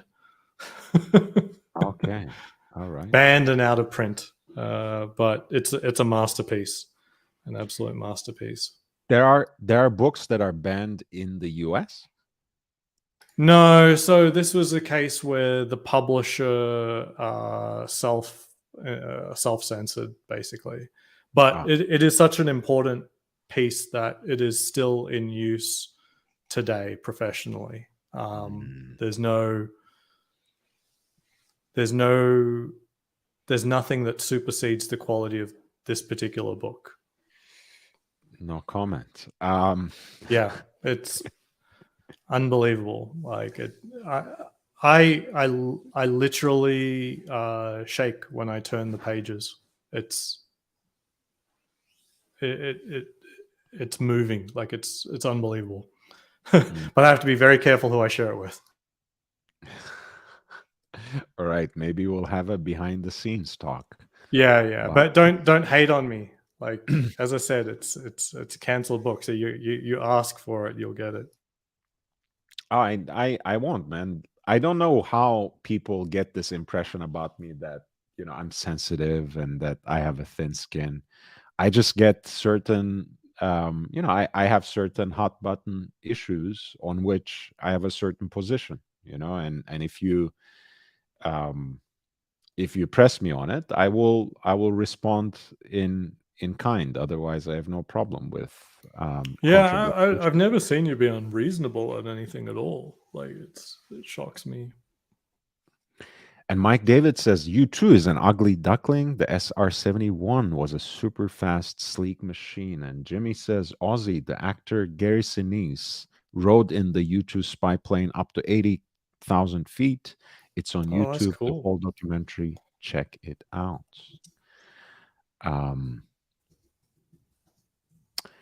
Yeah, I think we still have a clear leader. I have no intention of ending the poll just yet, but 54% have voted for the Mount Everest ascent that was accompanied by the Oyster Perpetual,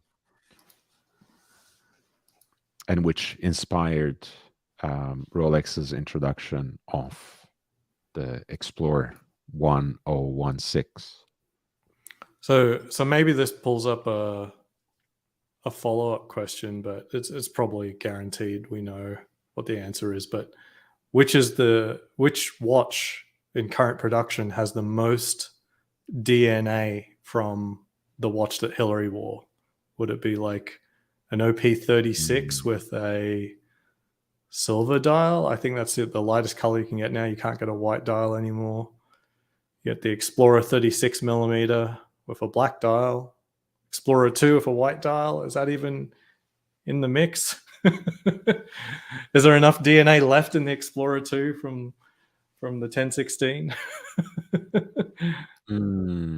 I honestly, this is an interesting question. Let's see how the chat responds to it. In the current production, oh man, I guess visually speaking, there's really nothing exactly like it. That's for sure. Yeah, I mean, it's certainly not a 369 dial. Oh, I mean, and it's not even that. It's I think you would have to go vintage in a way.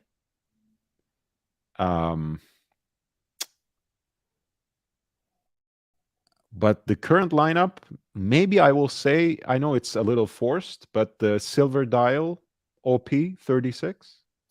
Yeah, maybe.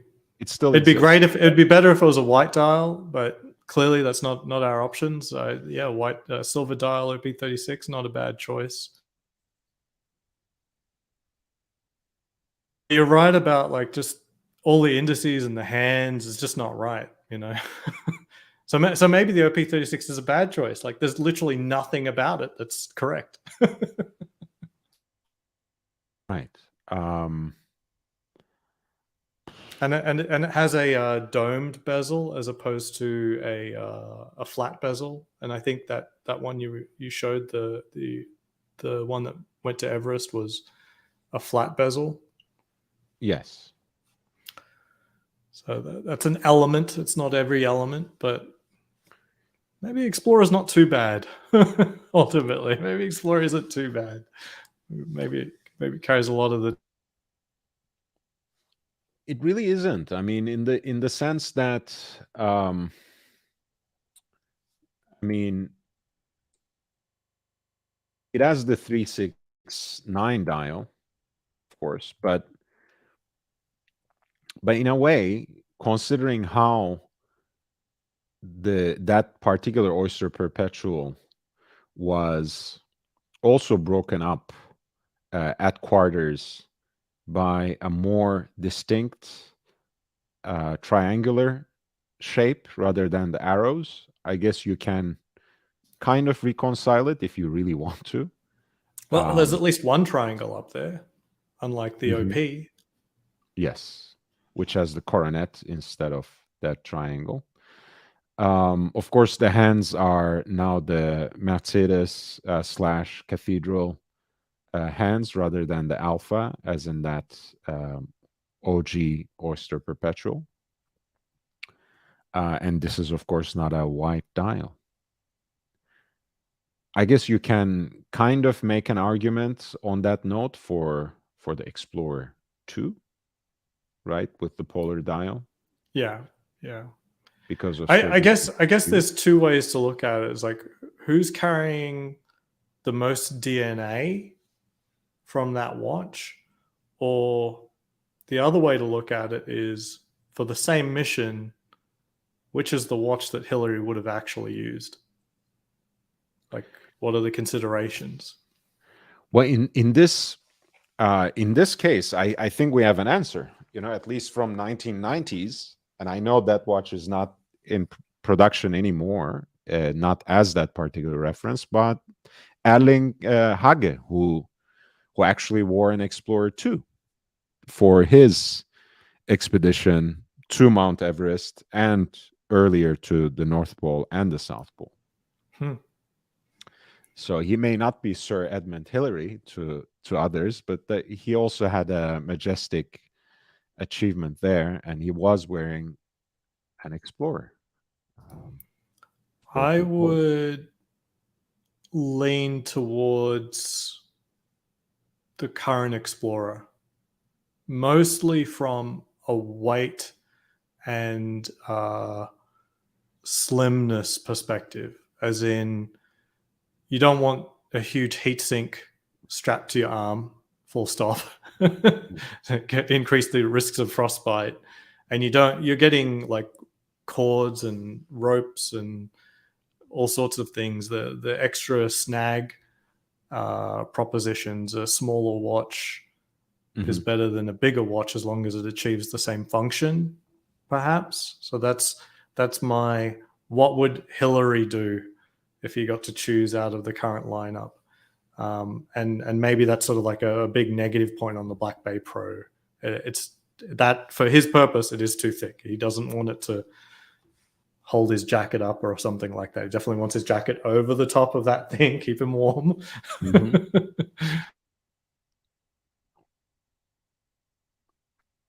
And it's funny, of course. I was noting that on my Instagram because around the same time, where they were advertising that Polar Explorer 2 as somehow embodying this spirit of exploration and rugged masculine vanguardism.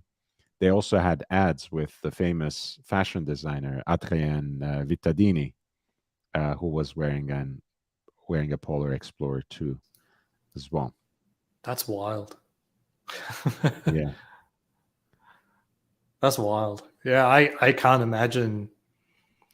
Like I was commenting on someone because I had a video on this. Someone's commenting on its desirability, and there was that other guy who was going for an Explorer 1, and he was thinking of compromising, going for the Explorer 2 instead. And I said, like, they're very different watches. Like on a day-to-day basis, the Explorer 2 has zero versatility. like it is no mistakingly just a tool watch, while the Explorer can go everywhere. It's a completely different watch. Thomas gives a cynical but quite a meaningful answer. Sir Edmund Hillary would go with the one that the sponsor gave him. And Big Meat says it's a beautiful ladies' watch.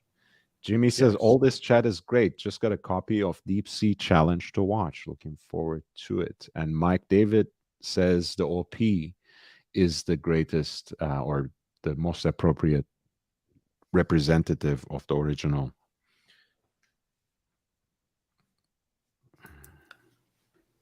Yeah, I think to each their own, and that's probably the best way to see it. Like you can own a little bit of that achievement with either the OP, the Explorer 2, and just love your watch, and they all share the same DNA. Oh, and the Black Bay Pro. Right. We cannot forget about the sister company, Tudor. Guys, we are a little more than halfway through to our show. So if you have been enjoying it, hit that like button. If you have been learning from it, upvote the stream. It really helps create more exposure. Let's spread the word, share the link on other platforms, tell your friends so we can expand this community. In either case, thank you for being here. Thank you for your support.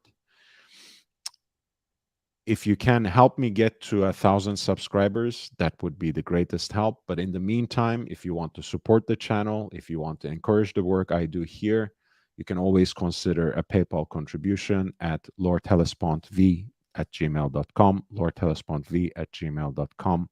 I also have a Cash App, $LHVVV, $LHVVV. Forbin Colossus, welcome back to the channel. X-15 spaceplane history with Scott Crossfield is pretty amazing.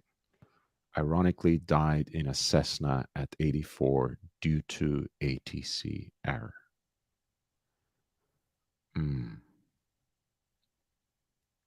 Welcome back to the channel, Forbin. Big Misa, send money now.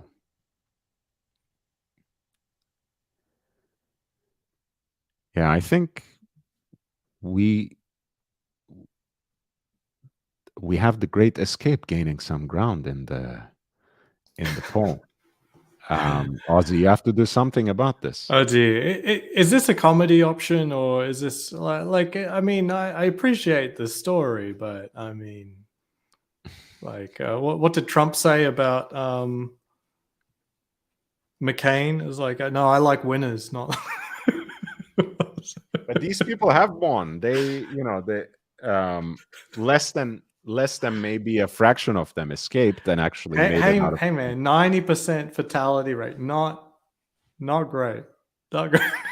Well, chances of surviving Nazi camp have never been so great, to be honest. Even in prisoner of war, What are the actual stats on that? Camp. Like, I know my grandfather survived a Japanese POW camp. My understanding is the Japanese were worse. I don't know. Like that's something that you could back up with numbers, but I honestly have no idea. I mean, certainly there's a lot of movies on both, and usually I'm left with only the impression of Hogan's Heroes for the Germans. Just seems like a lot of fun. Yeah, I'm sure there are some statistics, and again, to be fair, not to really tug at anyone's heartstrings, but hey, at least in prisoner of war camps, they were treated as the enemy, but still as human beings. Whereas at the concentration camps, people were mostly brought there to be eliminated because they were not at any. They were not even considered on the same plane of existence. So that the Nazi crimes are kind of like a bottomless pit that affected a lot of different people on varying levels. But some just can't be even measured with the statistic. Yeah.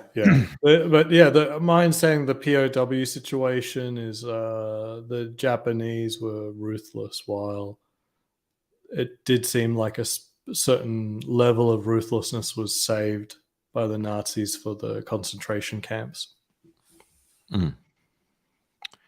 It's possible. Thomas says special recognition to Jacques Cousteau, likely the most impactful Rolex wearer, Captain Cousteau.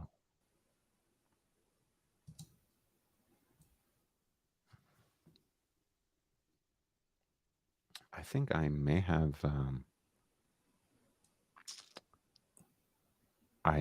a visual to accompany that.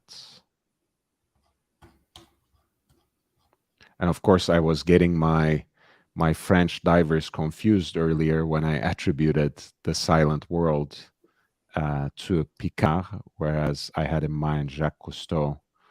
And here he's wearing what is said to be a prototype, but what to me eerily looks like a Submariner 6205. But yeah, there he is in the silent world, the documentary, wearing a Submariner, which is either a prototype or a 4-digit 6205.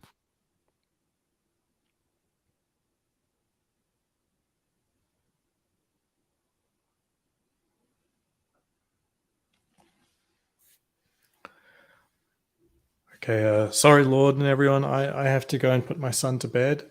It's been really, really fun this evening. Hey, likewise, man. The pleasure is mine, and thank you for bringing up this topic of greatest historic achievements with Rolex, involving Rolex wristwatch. And keep your eyes peeled for that upcoming video by Aussie Expat Watches. Yeah, really appreciate it. And don't worry, the video will be trash. I'll do my best, but it'll be crap. All right. Listen, take care. I will follow it up with saying under promise, over deliver. So that's always the best policy. Cheers. Thank you, everyone. Have a good night. Take care, Oz. Torture for torture's sake, Mike David says. And about Jacques Cousteau, Thomas says he was the man. Guys, you can feel free to jump on and redirect the conversation in any which way you want. I dropped the link again, and it remains pinned there as well. You can continue voting on the poll about the greatest achievement that involves a Rolex. And otherwise, Eddie reminds everyone to upvote. Thank you, Eddie. I will make my way back to Phillips auction in New York. We didn't really get to consider anything beyond the top 5. But there were many, many other interesting watches, and I want to bring one up that I just chanced upon. This is a 1675, a 4-digit GMT master.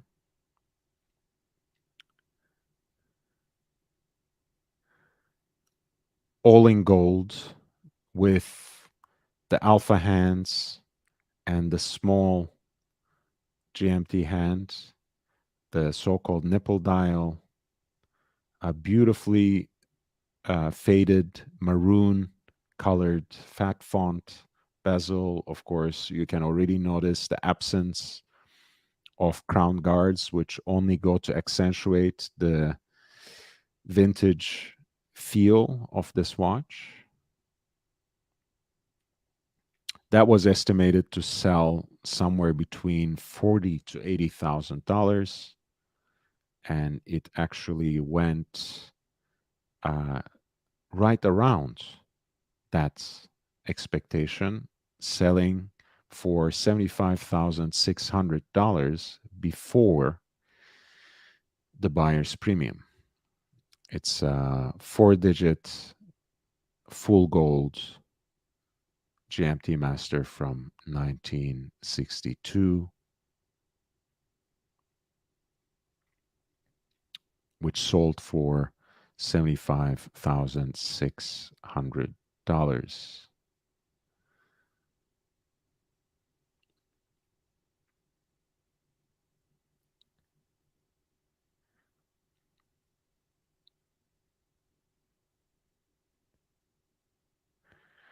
What was I thinking about? I I did pass by something quite interesting and relatively rare. There it is. This is a 1415, right? Which is a watch that I will talk about a little bit tomorrow in my midday 10-minute, 15-minute live stream that's going to happen. And it's going to be about the Italian impresario Gianni Agnelli's world time, which was also a 1415. This is the first serially produced, first mass-produced world timer by Patek Philippe. The reference is 1415HU, HU for Heure Universelle, so world time, basically. And I think it's a beautiful piece of design. You know, you can recognize still some of the visual cues, even in the more modern interpretations of this. But this watch actually has a rotating bezel with the names of the cities engraved upon it. Beautifully designed teardrop lugs that really belong to that time.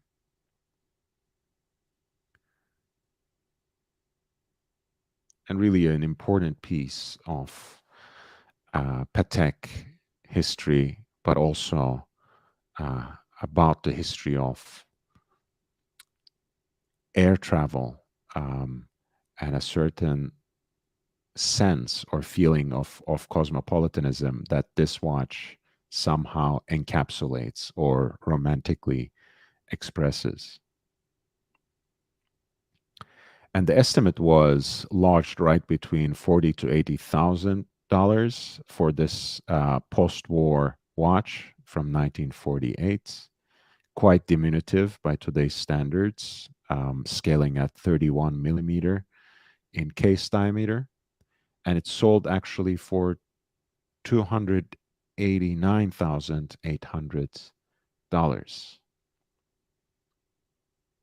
And I will talk about the 1415 Patek World Time and Gianni Agnelli's particular style of wearing it tomorrow in my midday by West Coast USA standard, of course, stream. Thomas says, I wonder how many watches there are in the world. Big Meat says, can we talk Louis Vuitton trunks, specifically watchbox trunks? Yeah, ask me anything. Not necessarily my favorite subject. I really find it a little too spendy for watch boxes. I usually hunt for deals on eBay for cheaper stuff. There's this Italian brand called Scatola del Tempo, and those, if they're a little bit banged up or old, you can get them for a couple or a few $100 on eBay for an 8 watch box. That's what I paid for mine, and I'm really happy with it. I don't see the reason to spend so much money, thousands and thousands of dollars, on a Goyard watch case or watch trunk or a Louis Vuitton watch box. I really don't. Eddie asks, in your opinion, is Phillips Auction the premier auction house for the watches? I don't really rank them by a strict hierarchy, but I have to say that Phillips basically generated the same kind of energy and excitement that Antiquorum, with Osvaldo Patrizi's leadership, generated from mid 70s onward, which is what really gave wristwatches this sort of expansive space in the auction circuit. So I think Aurel Bax's leadership as an auctioneer, his curation, the kind of energy he brings into the room in calling the auctions, I think it makes a difference. But when it comes to just dispassionately looking at the watches that they bring together, I think Christie's is great. I think Sotheby's is great. I think Bonham's is great. Phillips we already mentioned. I think Davide Parmigiani partners with Monaco Legends Group, I think it's called. They're great. There are a few slightly more minor places, in Europe. There's a place called In Eichen, Zurich, in Switzerland. That's a decent house. Antiquorum in Geneva still has great selections of watches every time they put together an auction. So I wouldn't necessarily rank them. I would say, Eddie, keep your mind open.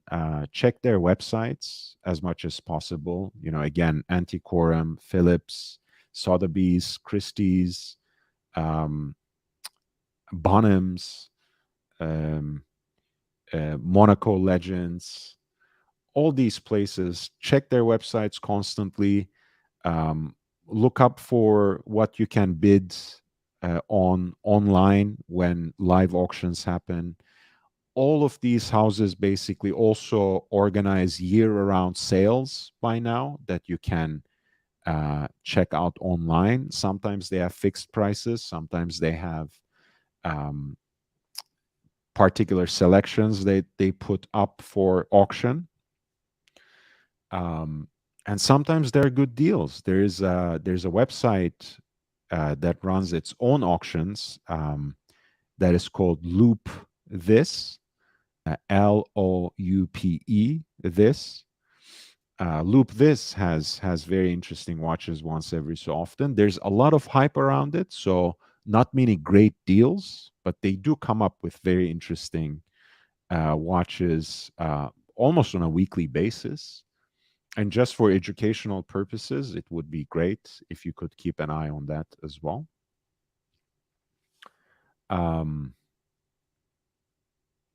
Can we get a photo of my watch box? I'll just show it on the screen in a second. Um, Eddie says, "What's your daily watch? Do you find yourself reaching for Rolex because of its versatility?" I think, look, I mean, my collection already reflects that, right? I have 5 Rolexes, I have 1 Jaeger-LeCoultre Reverso, and I have 3 Seikos. And on a regular day, I would wear one of my Seikos to the gym early in the morning. When I sit down to work, I would be probably wearing one of my Rolexes. And I obviously don't change my watch when I go out. So 90% of the time, you'll see me wearing a Rolex. And I like changing things around. So a lot of times I will pop out the bracelet and put it on a leather band to bring out something different, to help that watch kind of open itself up to a different mood or vibe. Um, I love wearing my Reverso, but for the most part, if I'm gonna be really active that day in whatever way or fashion, I usually keep it. I usually don't wear it. But it makes it even more special in a way. I do feel like it's a special occasion whenever I break out my Reverso. When I first got it, which was just this February, I basically wore it every day, and now I try to wear it once a week, and that's practically my rotation. I have 6 luxury watches, and I try to wear one each day. Let me bring out my watch box.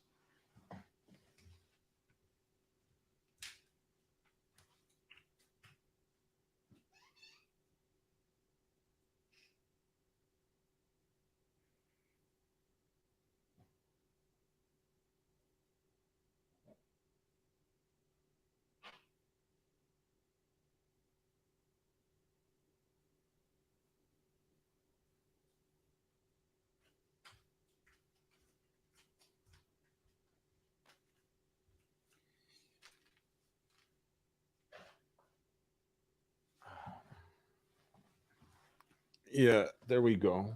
This is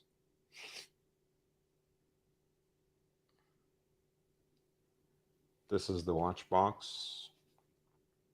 As I said, it was a little banged up when I got it.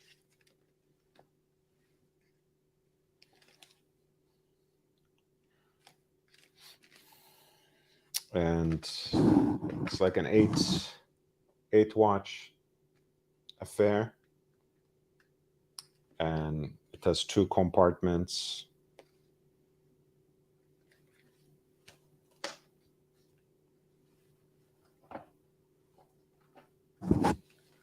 And it has this beautiful paisley lining and some cushions like this to cover the watches. And it's not the, I mean, the outside of it is pretty sturdy, but it doesn't have separate cushions for the watches. This is how you put them in. So it's not the utmost quality of presentation, but it serves me well. It protects my watches. It preserves them.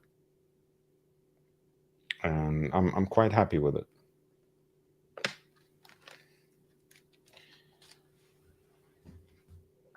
Florence. I think they're based in Florence. Yeah, Scatola del Tempo. They used to, at least up until recent generations, they used to make the boxes and winders for Patek Philippe, among others.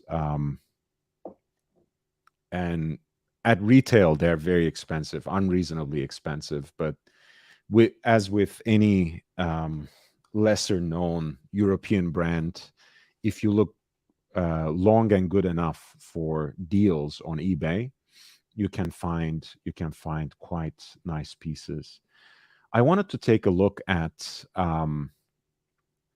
one of the more common watches at the Phillips auction. This is a 5-digit GMT Master 2 16710, the one that we usually know as the Coke. It comes as a full set with box, papers, and tags. Year 1991. It almost doubled the estimate. It sold for $22,680. Now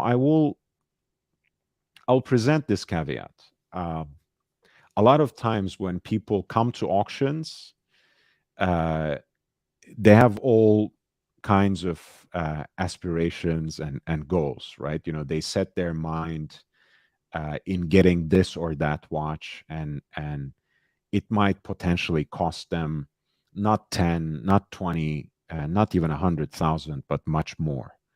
And you know, if they don't get that watch, they usually don't like walking away empty-handed. So they'll get into smaller battles, not an entire out and out bidding war, perhaps, but smaller battles over these more common and commonsensical watches, such as a GMT Master 2, which I have in my collection as well. Mine is a little newer, from 1997, but practically the same, since it has the same dial with tritium used as the luminous material, the same black and red bezel. Mine has an oyster bracelet rather than a jubilee. And I also had the chance, completely by coincidence, to get it as a full set, because I would simply not pay premium for anything like that. When I buy a vintage watch, the first and practically the only thing I look at is the condition. First and foremost, the condition of the dial, right? No humidity damage, at least nothing that's markedly visible.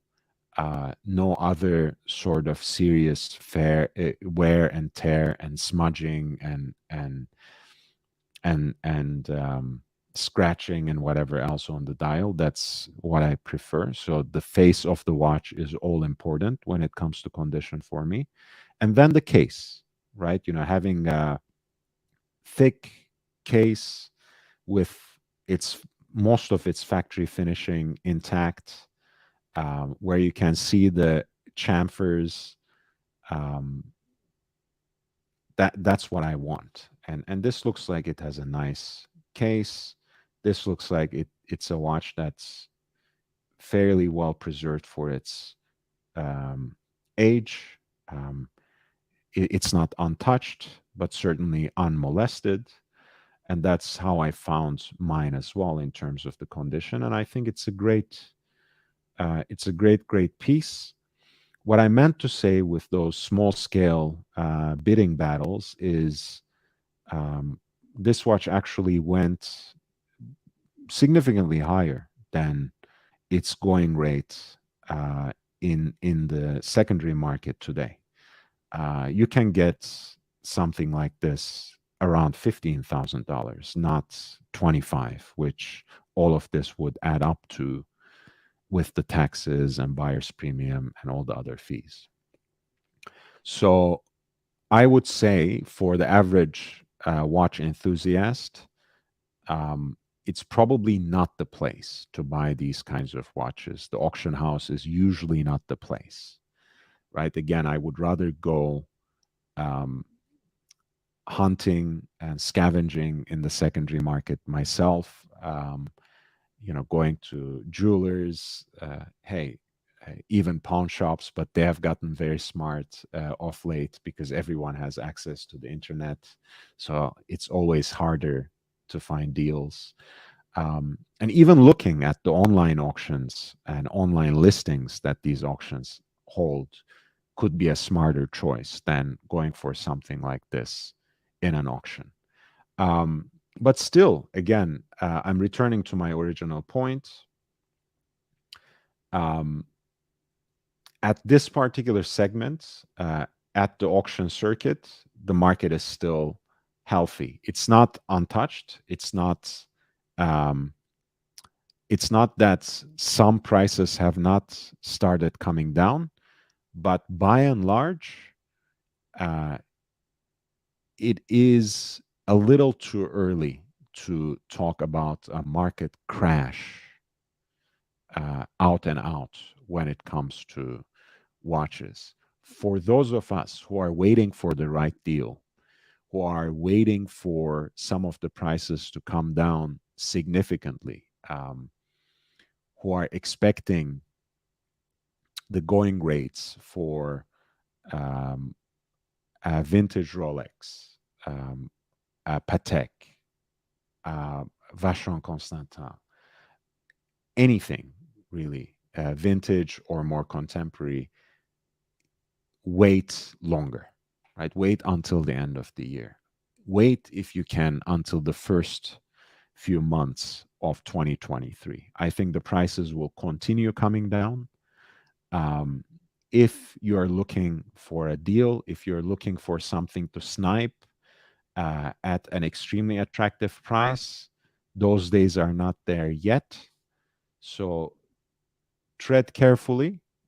If it is something that you really want, and if you still find the right deal, right accommodation, maybe it's some sort of exchange, maybe it is a watch that you have been looking for such a long time, and finally you find a good example and you don't mind paying something that is a little higher than what they're usually going for, go for it. But if you're looking for a steal, it's not the time yet, because as much as a lot of the hype pieces and the extremely attractive watches, extremely desirable watches started coming down in price from the unrealistic and exorbitant levels they have reached, when it comes to the middle of the pack, the prices are just starting to correct themselves. So we will have to be a little more patient to find the right kind of deal. And here we have a meters first 5513. Again, just like my watch, just like my father's watch, an extremely well preserved case, beautiful piece. You can see those chamfers. Everything has aged evenly and relatively beautifully, depending on your aesthetic again. And this one, a 4-digit Submariner from 1967, sold for $30,240. Comes on its full bracelet, but is otherwise naked, but extremely well preserved. Nice example of the Submariner DNA from 1967.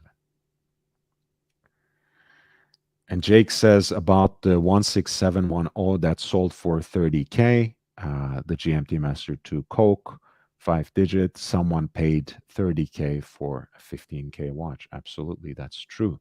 Thomas says, if you wanted to own one Patek, which one? I've answered this question before. It is, and I haven't changed my mind on it yet. It's the Patek Philippe Golden Ellipse. I would love one of those examples um, with the heat blued gold dial. So that would be my one Patek that I would want to own, perhaps one day. I'm not dying to own it necessarily, but that's the one that comes to my mind that's most attractive to me. Jake Brooks says, when I look at some of the 2022 Rolex booklets, they have featured the Pearl Master, a fully pavé dial. They can set some diamonds. Yeah, I mean, look, Rolex's um, diamond selection and diamond work, for one reason or another, goes either completely unnoticed or quite underrated. But obviously, these people know what they are doing when it comes to the selection of the precious stones and the gem setting.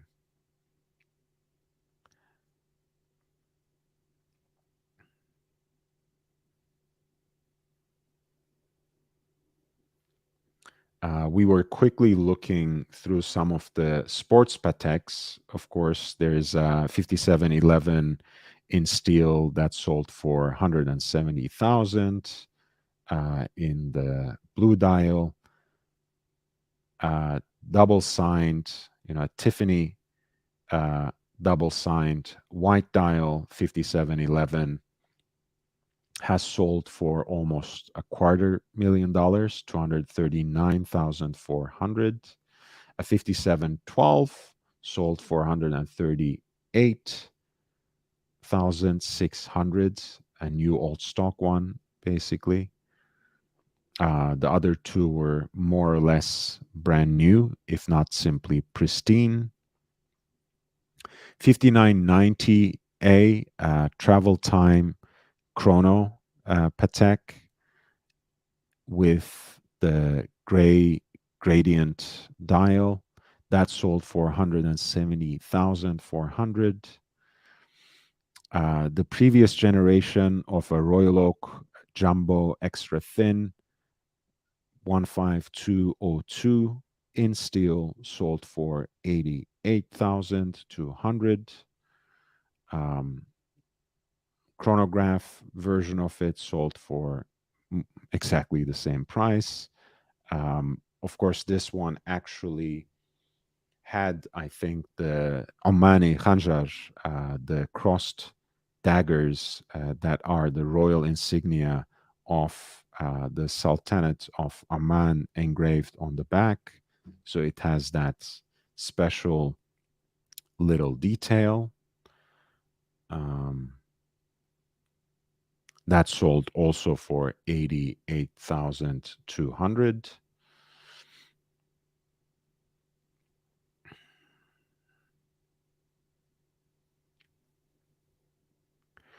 And FP Jaune chronomètre bleu sold for 86,940.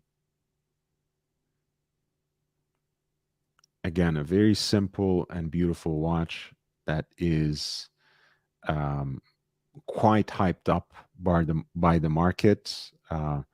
Tantalum case, fantastic blue dial, but otherwise very simple and elegant, if also quirky in terms of the placement of its subdial, and of course the characteristic hands of an F. Piaget. We have talked about how the Tourbillon Sovereign with the jade dial sold for $1.25 million. Roger Smith Series 2 open dial sold for $840,700. Of course, the George Daniels Anniversary was the watch that realized the highest amount at $2,389,500. And there are many other examples, but once again, if we go back to the main point, it was, as watches report and relate to us, that this particular auction altogether achieved a total sum of more than $30 million, which is more than 3 times the pre-sale lower estimate for all the watches combined, and they were all sold. 163 watches sold for the Phillips auction.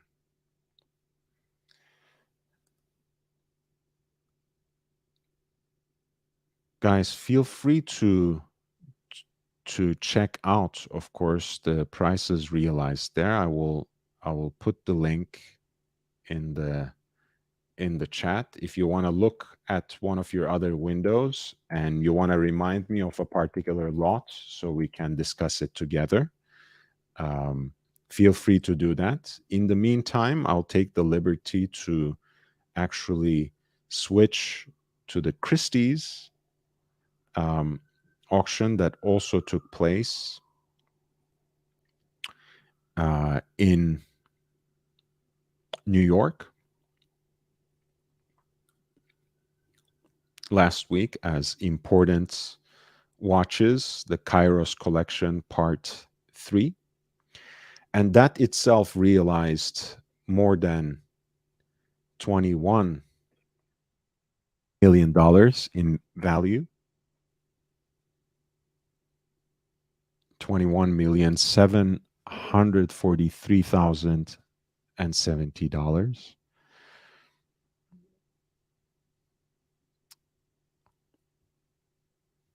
And we will go through some of the results of that after a very short break.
Hey guys, welcome back.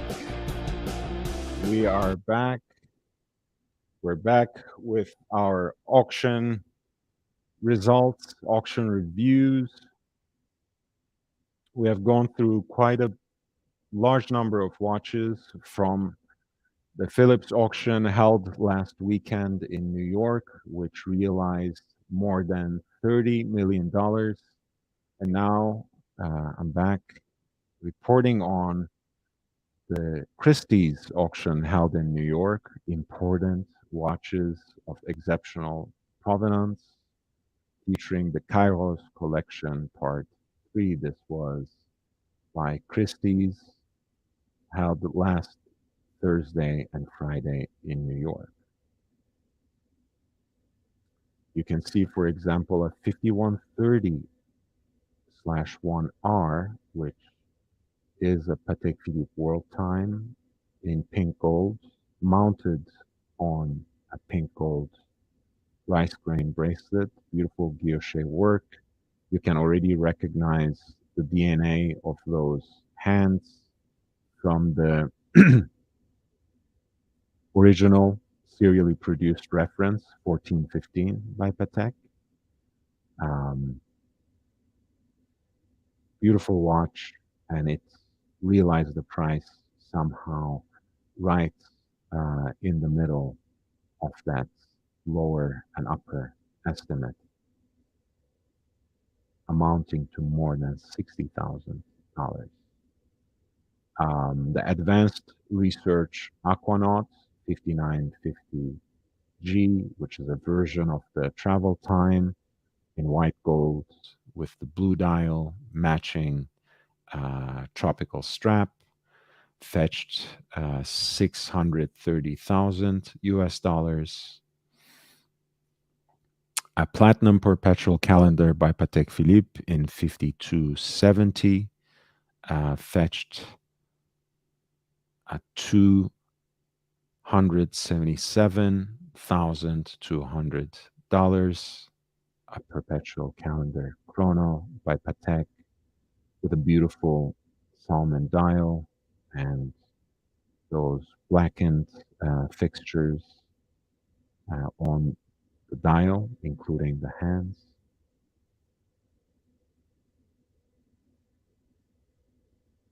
Oops. The 5170, the platinum chronograph with that blue starburst dial with the baguette diamonds. Beautiful watch that realized the price more than 150,000. The 5960/1A, which is Patek's annual calendar chronograph in steel on a matching bracelet, basically broke the ceiling of the higher estimate and realized the price of $63,000. A 5970, this is, of course, Patek Philippe perpetual calendar chronograph in yellow gold of a more recent provenance, realized again breaking $250,000, 264,600. You see, when it comes to these kinds of watches, the market is quite healthy still. Another 5990 selling for more than 150,000. Again, that dual time flyback chronograph with the gray gradient dial.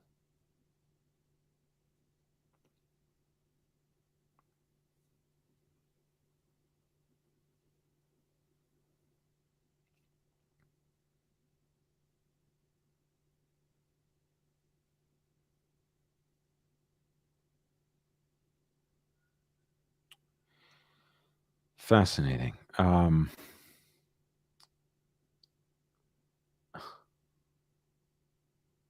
Fascinating. Our our lovely trolls are back in the chat, so welcome back. The more humble 5227G, which is at Patek Philippe Calatrava from 2010s, realized the price $25,200, as you can see with that cream / off-white dial, Dauphine hands, center seconds, and a date function. You have a 5140, which is a perpetual calendar in pink gold with a matching, let's say, brown sunburst dial. Moon phase, of course. That fetched 50,400.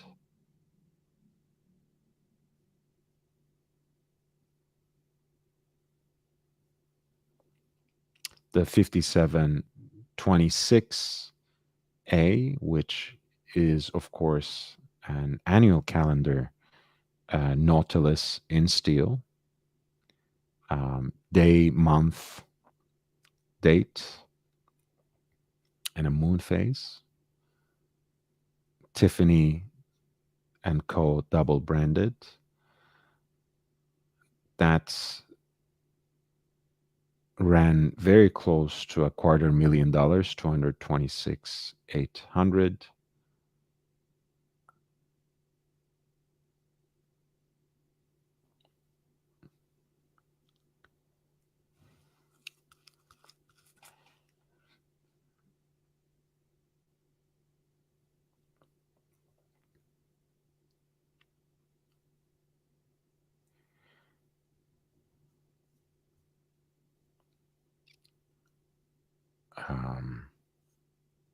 We have a cushion case or TV case rather, 5940G, which is a white gold Patek Philippe perpetual calendar, which broke 50,000. I think this is a beautiful design. Again, it might be an acquired taste with the Breguet numerals and the rather italicized font on the dial, and of course the case shape. But otherwise, a great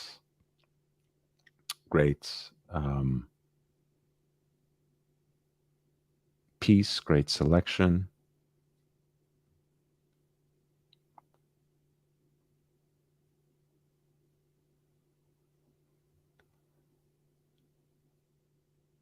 We have the 5968G, the white gold khaki Aquanaut flyback chronograph. A very, very desirable model, as you know, in every way, basically, from its dial to the matching strap, its dimensions, the chronograph function, and that went for $333,900. And of course, since it's double signed by Tiffany in that chronograph sub dial, it also carries a certain premium on top of everything else that makes it a very desirable Patek sports watch. The 40th anniversary Patek Philippe Nautilus, executed in full platinum with that different shade of the blue dial with the 40 engraved on the dial. That went for close to $500,000, 478,800.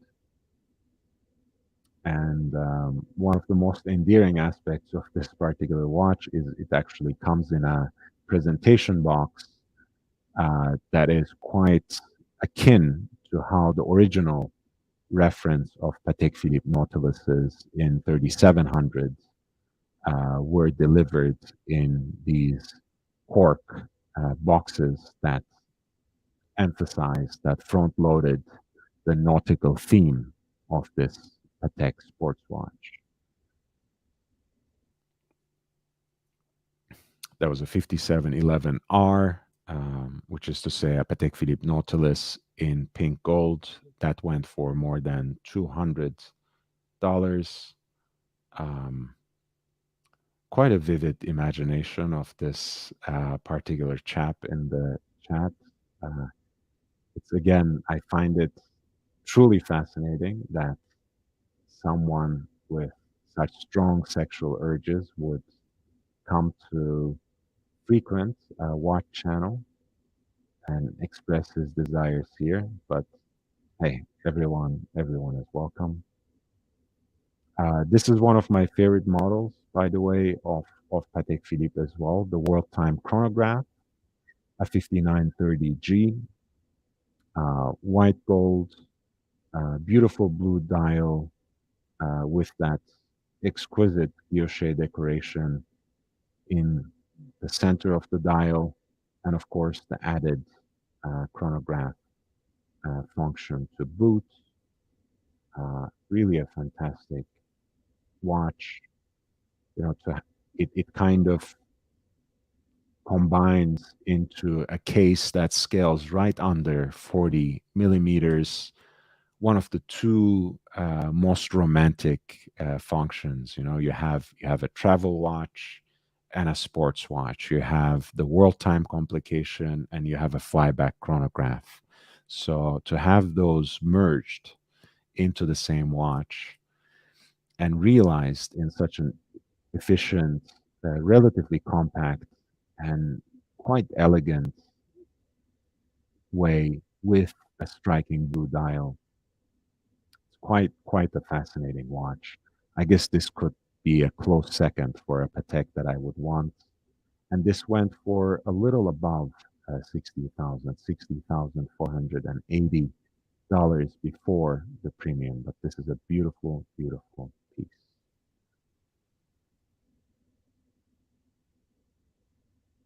Um, there was kind of like the white whale of Patek Philippe sports watches, that 5711 with the green dial that was produced late in its lifetime. And St. Peter says, shout out to the late night lovers and haters. And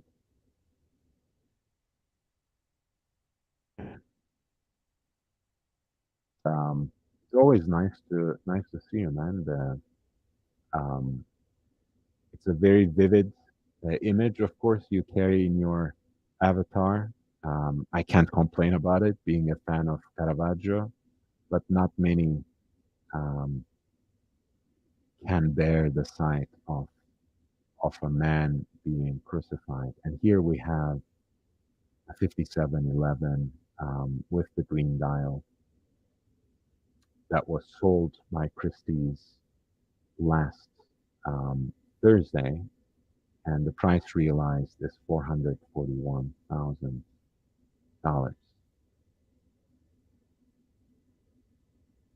And as you see again at this segment, you know, we have this beautiful trio of um, manual wound Patek chronographs from the 50s, 70s series. The one in platinum sold for right above the upper estimate, $189,000. The one in white gold broke the ceiling of that upper estimate, selling for $88,200.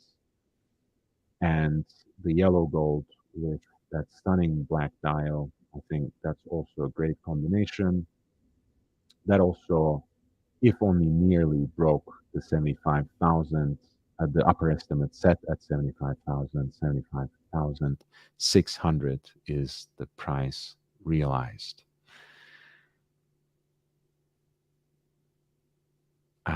Another striking Calatrava 5227G, all black dial with a date disc that matches that, which leaves you with a striking and a strikingly beautiful and easily legible dial. Um, I think this is a great tuxedo watch, in fact, and that sold for a little more than $30,000.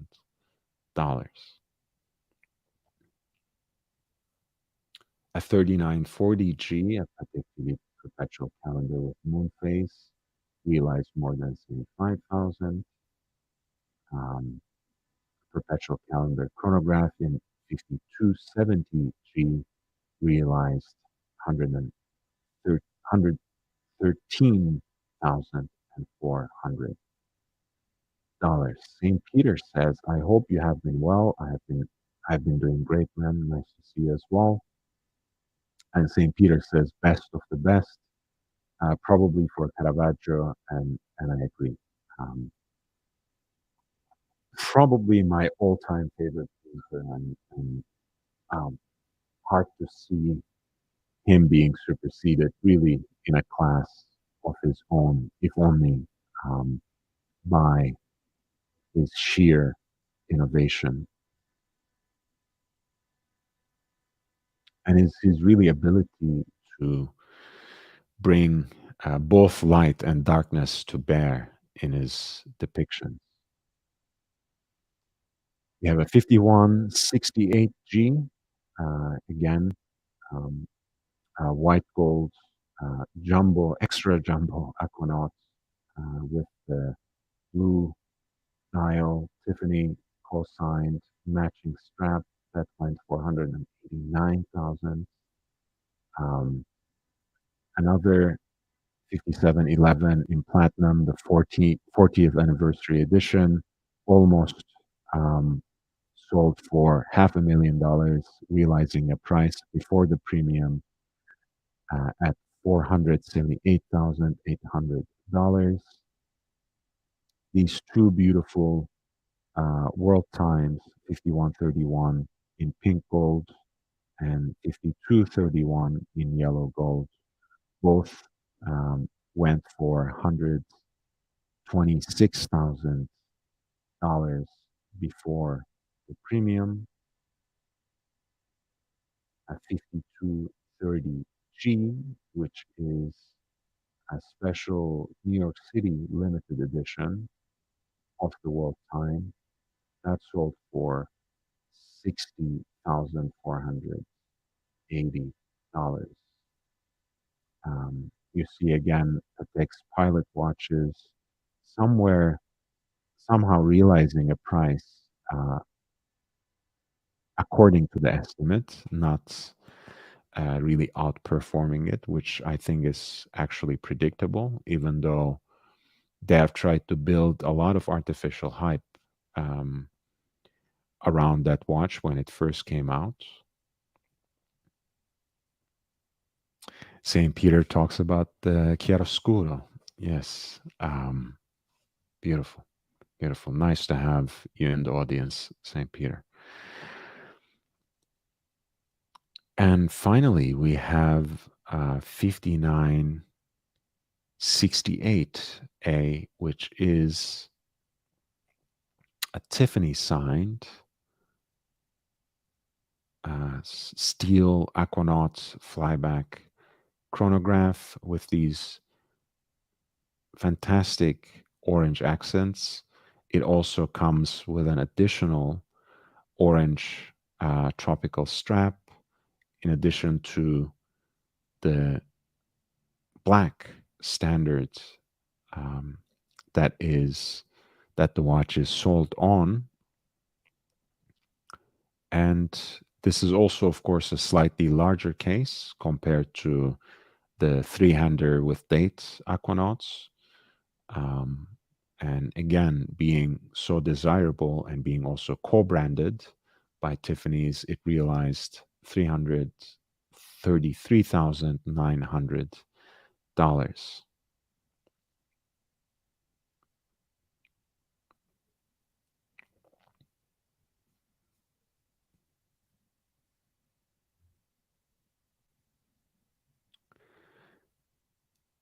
And I want to also check out this 5550P, which is an advanced research perpetual calendar. limited edition of 300 examples. You can see the movement, and I'll talk a little bit about it with the help of the essay. As you know, a lot of the advanced research, Pateks, highlight the kind of silicon parts Patek increasingly started to use in their movements. And advanced research models, whether it is by dial cutouts or like the subtle magnifiers they place here on the sapphire caseback, draw attention to those silicon parts of the movement. And in this case, it is the silicon balance and the entire Oscillomax ensemble, and also the escapement too, of course. It says more than a perpetual calendar. The wristwatch uses the patented Oscillomax is ensemble, which includes the Gyromax Psi balance and Silen VAR. So that's the and 24K gold. That's a silicon and gold balance wheel. The Spiromax balance in Silen More, as well as a refined Pulsar Max escapement, a notable result of the accrued efficiency brought by the new Oscillomax ensemble. The power reserve of the watch was increased by nearly 50%, from 48 hours to 70, and the movement accuracy was also greatly increased. Ultimately, this silicon hybrid balance and silicon escapement is displayed on the caseback and furthermore magnified by this additional piece right here. And that went for $157,500, outperforming, in fact, the higher estimate put down in the books.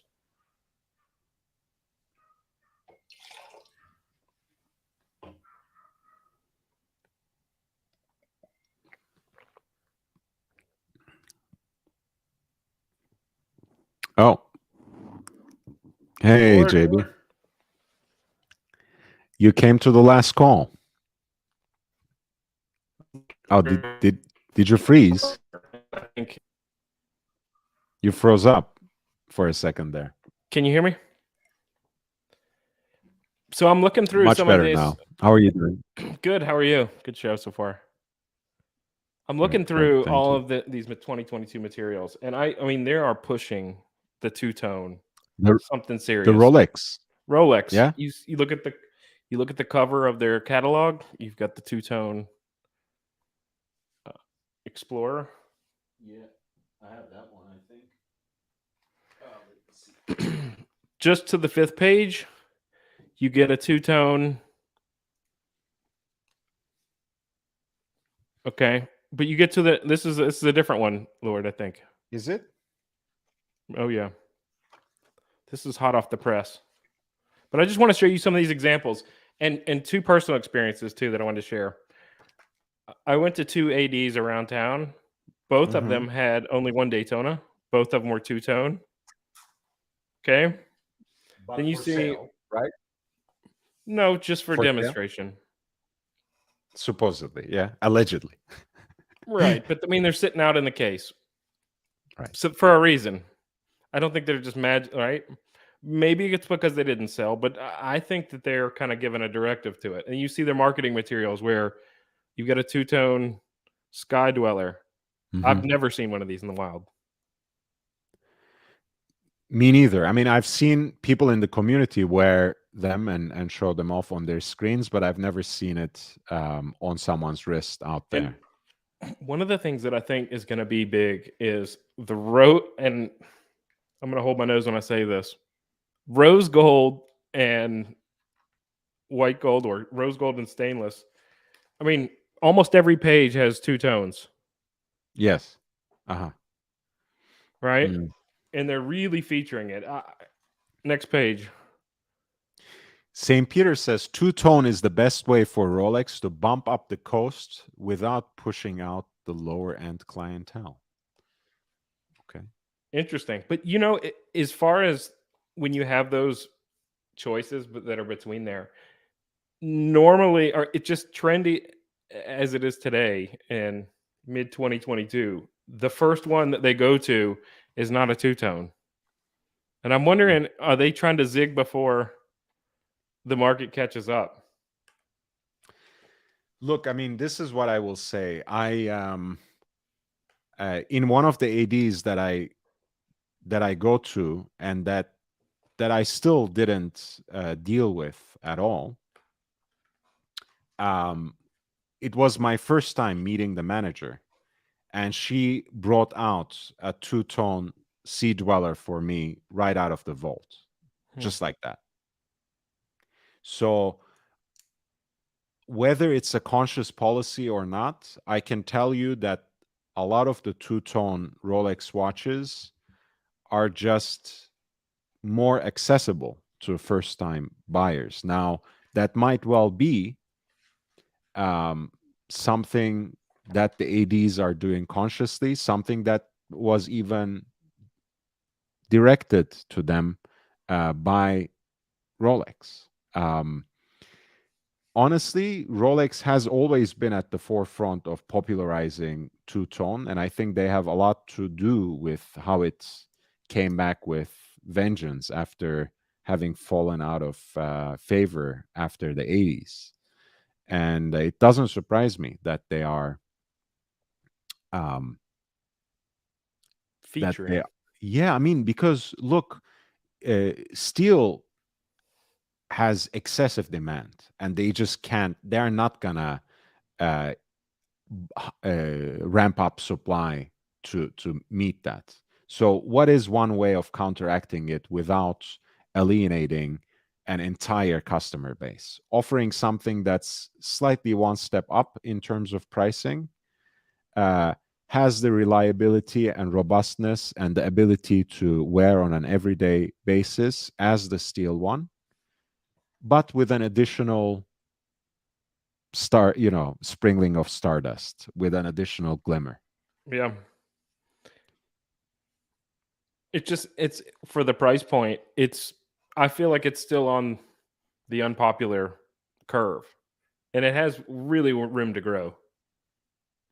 I mean, look, it's not two-tone watches are not that expensive. The reason I'm kind of okay, the reason I was saying, like, allegedly exhibition only models is because in that AD that I keep going to, first of all, I see a circulation of exhibition only models. There's constantly something new, Right. and it just doesn't make sense for them to be simply dummy watches, because a lot of them they have movements. They're not set at 1010 with Exactly. 28 on the window, right? And this particular one, when it comes to two-tone Daytonas, one time I went, it was the black dial set with small flawless diamonds, and next time I went, it was the champagne dial set with small flawless diamonds. Now, Rolex being Rolex, of course, they have an image to protect. But if I'm going to make a dummy watch, I would either not make it with a diamond or gem set dial, or I would not use actual flawless diamonds. Now, I'm not a diamond merchant, but I have an eye for precious stones in general. So I can tell you that those were small flawless diamonds, and that watch had a functioning movement. That's I not a don't believe dummy for a watch. second those are shells. I don't. I think those are fully functional watches, and they pulled For it the right most out of the part. case and put it right on my wrist.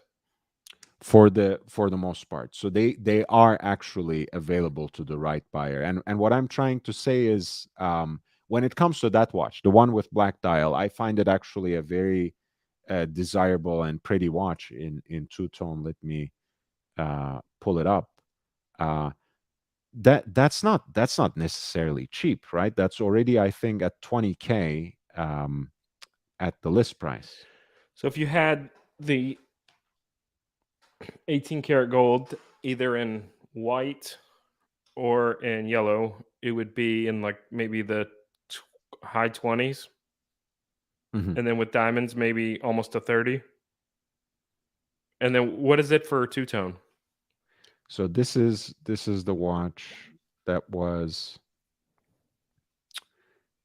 basically in the case when I went to the AD about a month ago. It's the oyster steel yellow gold two-tone diamond dial, and it's 20K basically, 19,900. So it's a happy medium. Yeah. Of course, on Oyster Flex, you can get like a white gold piece for 30K. Right? So it depends on what you want, but certainly it is a happy medium, but it's also, if you actually want steel, it's not such a great deal. If you just want that particular watch, that particular dial aesthetic, which your Daytona has, right? That's black diamond set dial. Yes. Then it's a good deal, right? It depends on what you are really seeking. This is the one they had in the case, but they didn't have the concentric subdials. It was the, I guess you could say, hollow ones. Mm, I'm not exactly sure what they call. What do they call the ones that are not filled? There you go, on the far. this. Exactly. That's the one they had in the case. In both of them, and it's the same one that you had as well, right? What do you mean? In just recently in In the for case? display. Yeah. Yeah, this is, so I saw both of these ones actually. This and also, I'm not sure why it's not on the website, but I'm pretty sure I saw a champagne dial with diamonds. So their first move is to get the marketing out. Their second move is to put Federer, Tiger Woods, and Tom Cruise in one of these two tones on the next 5 public events. Possibly. St. Peter says, I think I'm going two-tone bluesy for first sub. Man, I mean, look, the bluesy is a classic. Last time we were out here in LA with our group from the community,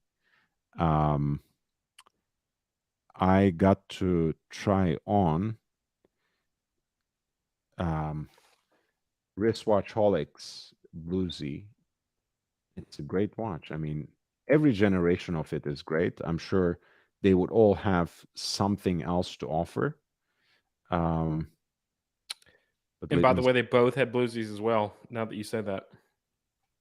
Oh, the two ADs within a week of each other. yeah, this is it. In the case as exhibition only models. No, they were putting them on my wrist. If I was saying this one, he would put it on my wrist. These were real watches. I couldn't tell. They weren't set to 1010. Mm-hmm.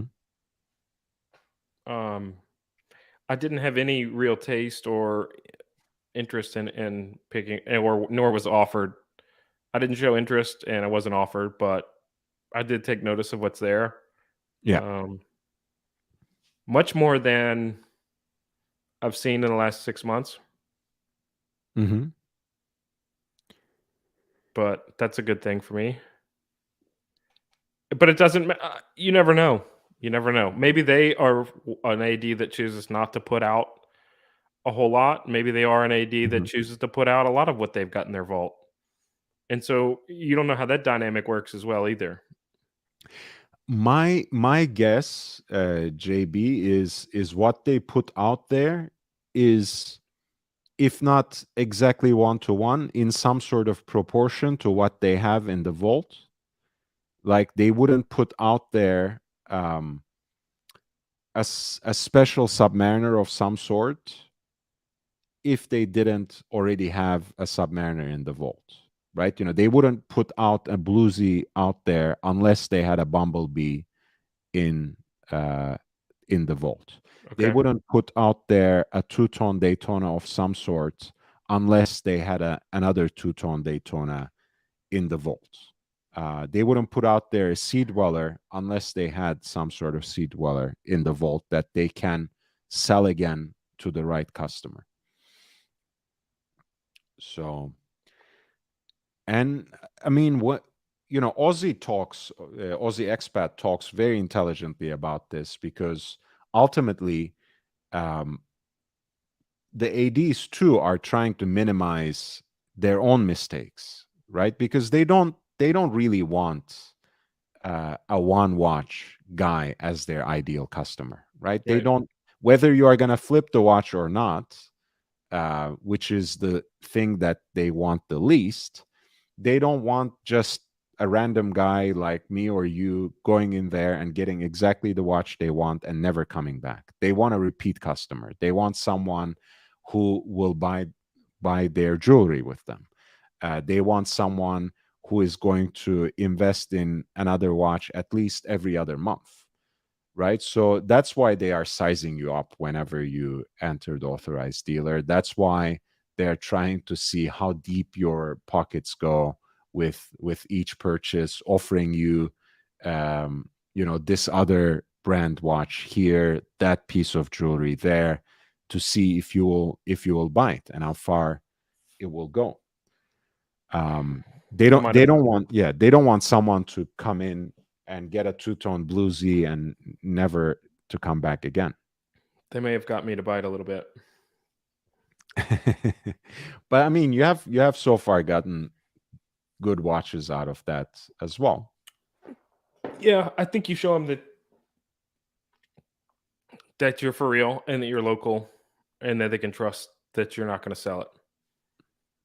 Mm-hmm. Other than that, you need to be patient. And I've never really been in a spot where they've turned the heat up and said, you need to have this jewelry purchase on this. Well, Mother's Day comes up. You can buy some earrings there versus at David Yurman, or versus at Tiffany, or versus at Neiman, or I don't know, depending on where it is. And it'll probably help. Mm-hmm.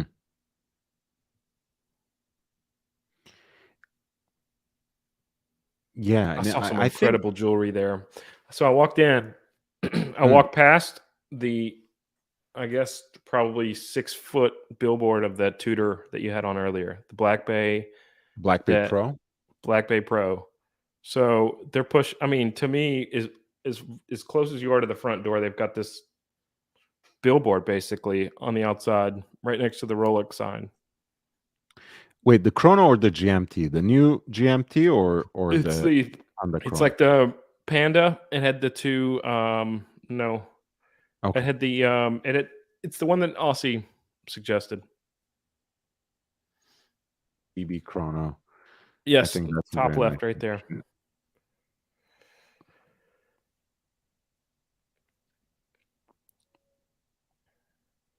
This has got to be a hot watch for them. I think it is. Some people are waiting for this watch to be delivered from their Tudor AD. I know that much. So there is demand for it. And you see the Chrono there. Got the old, it's got the old spot for the early Daytonas there, and that's kind of cool with the same font.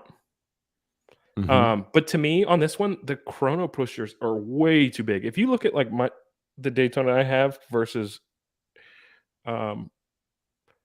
Mm-hmm. where you have at the end there, significantly bigger. The pushers, and the crown stem itself. there. Yep. Yeah. And to me, I would guess in this material though, that thing's like a boat anchor too. It may be a little too much for me to just move around with, although it looks amazing to me. No, I think aesthetically, this is a very pleasing watch. On its bracelet, it looks great. it's a decent deal too. Look at 5,325. This is a very good deal for what you are getting. The screw down pushers, of course. Power reserve of 70. Their in-house caliber. That's built by Tennessee. MT5813. It's a great watch. Great watch. And you get a date on it at the bottom That's right. that you don't get in a Daytona. Right. Which is, of course, some people, in fact, go for something like the Daytona or like Breguet Type 20 just to avoid the date, Right. of course. But yes, so if you prefer perhaps the 2-register aesthetic rather than the 3 subdial one, and you want a date function, this might actually be preferable to a Daytona. On this one too, that like the hour hands, I always feel like is missing the Mercedes. It's just too blank there. Mm-hmm. I would like almost anything except for it just being completely white. Yeah, I think honestly, with all the problems for legibility, I would rather. I wish they did this with like just baton hands, without the snowflake. Because snowflake, I understand the entire Black Bay range, the dive watch inspired lineup. Snowflake makes sense. Snowflake reflects Tudor's heritage. It is what it is. I can live with that. But on this chrono, I wish they did something different. Not too quirky. Something just like a stick. Like they have in the Daytona. Basil's has a comment here. Says he picked up one. Does it wear chunky? I picked up one last year from the AD the day they came in. How much do you like it, Basil? And yes, does it feel chunky? Of course, it's in diameter too. It's a little larger than the Daytona, scaling at 41 millimeter rather than 38. So it's larger. It is chunkier. Not having worn either one on a daily basis, I will hesitate to comment. But of course, and I think this may be one of the only ones that's trading at or above retail, right? Well, I think if you go into the secondary market, it might be slightly above retail. If you have a good relationship with your Tudor AD, or if you are patient enough, you will get this at retail. But it is one of their more popular and in-demand watches for sure. Basil says, I enjoy it. It's a little chunky, but it works.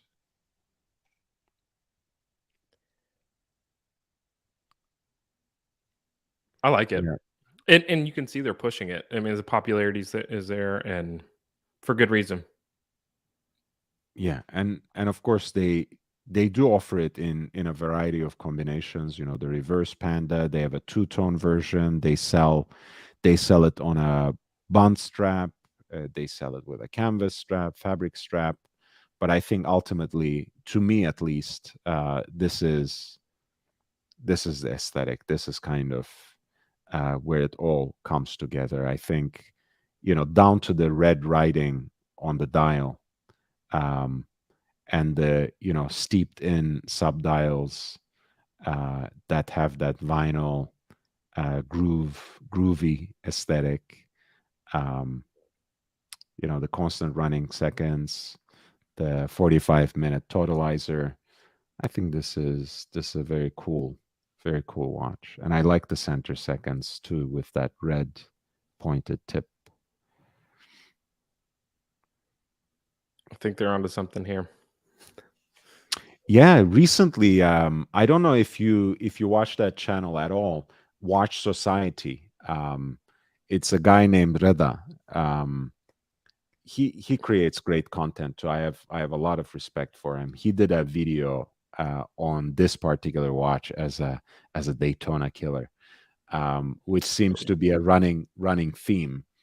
But yeah, when you boil that point to the gist, where you have something more accessible, both as in something that more people can acquire and at a much more accessible price point, I think that's a valid argument, right? This is a watch that will be quite popular, I think, in many years to come. So let's compare it to what I did buy.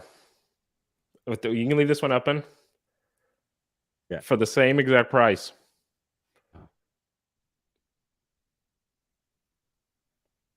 The Omega Seamaster coaxial. And you had earlier, you were talking about George Daniels and his double barrel. And so this is a watch that's under $50,000. It's at $5,000, 10% of that, and has 2-barrel escapement. So I can show you on this guy at the top. A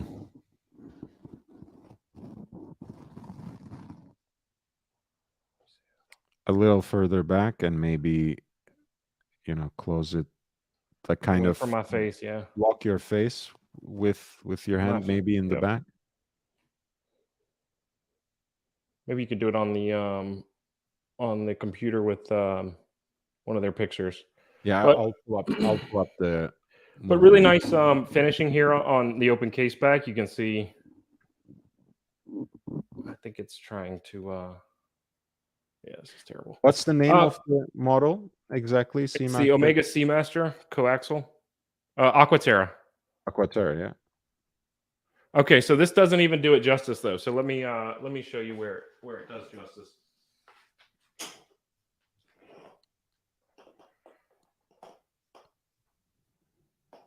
Is the lume.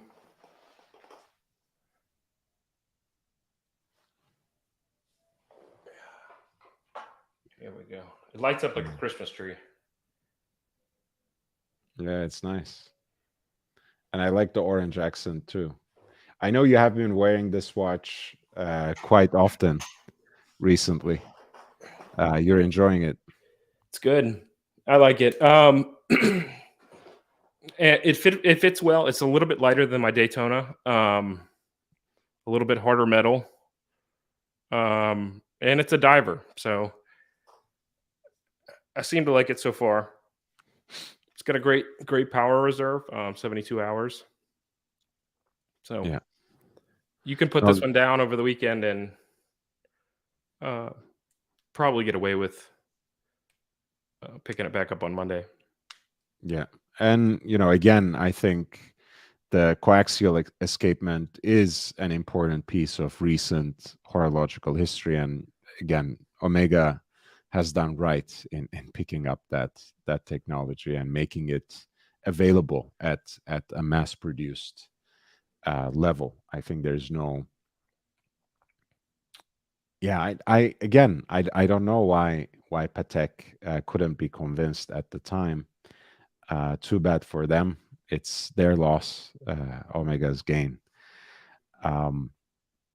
Yes, by the way, Watch Society, great channel. Rada is a great guy, creates amazing content, and he really does love his Explorer 2. He just recently got a black dial Explorer 2, and I think he probably wears it more often than all these fancier watches that he has. That the Royal Oak he has, and the Lange 1, and all these other nice pieces.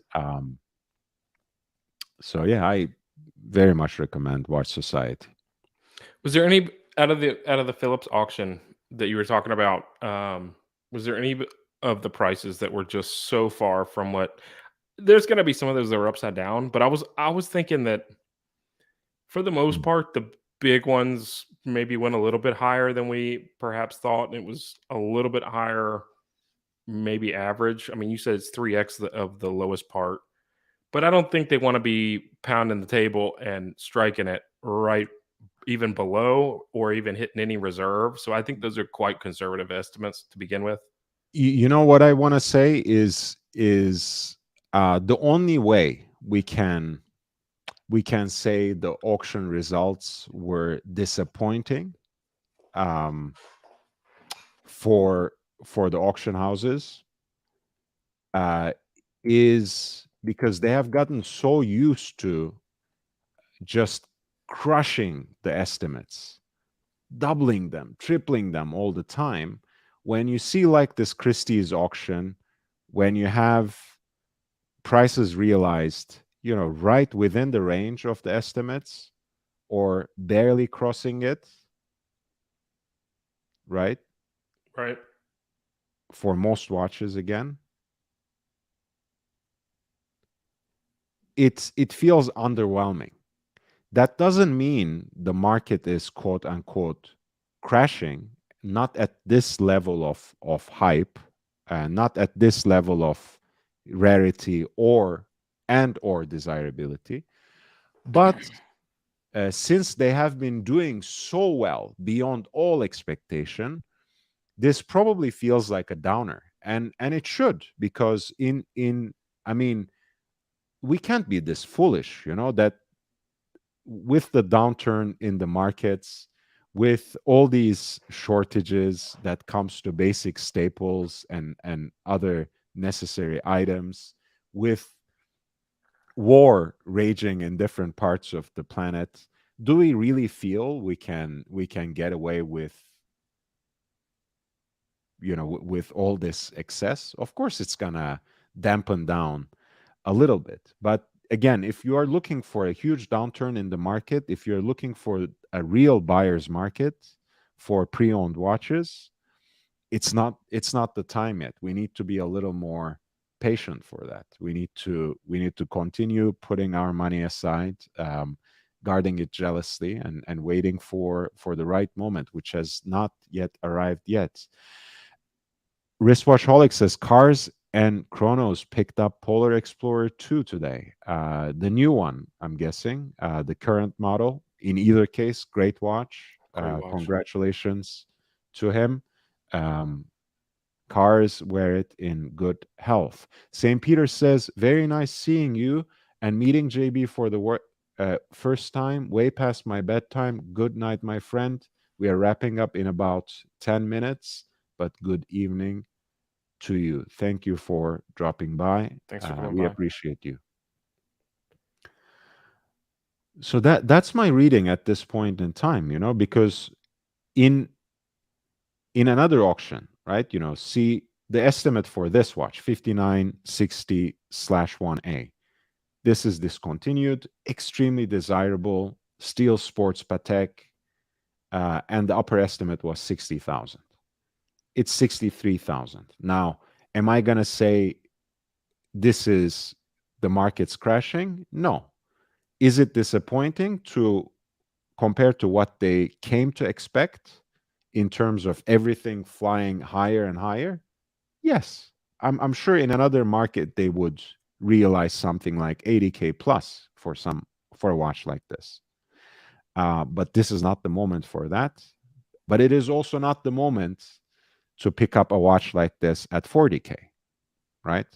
Do you think the bid audience on the Phillips auction was the same set of people? Because I feel like the Phillips had more traction, had more eyeballs, had more.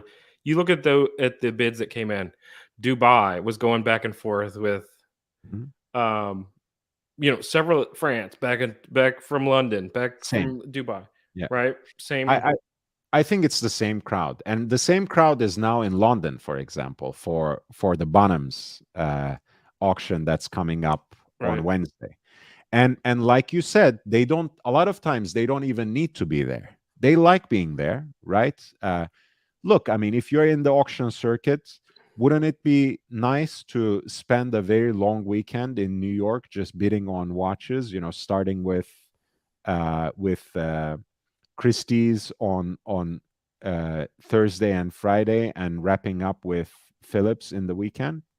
Absolutely. Lovely. I think there's a lot of overlap. I don't think it's different sets of people bidding on these watches. But yes, Phillips has been gaining more and more traction for sure.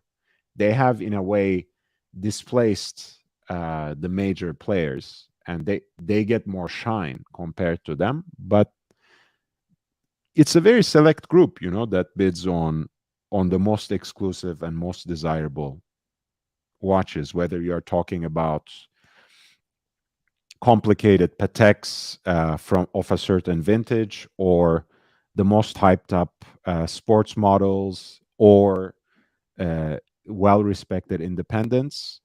I think it's a very limited bunch. And it It's not makes you wonder necessarily the too, same is group. that you've got you've got a Patek Philippe here, 5711. Okay.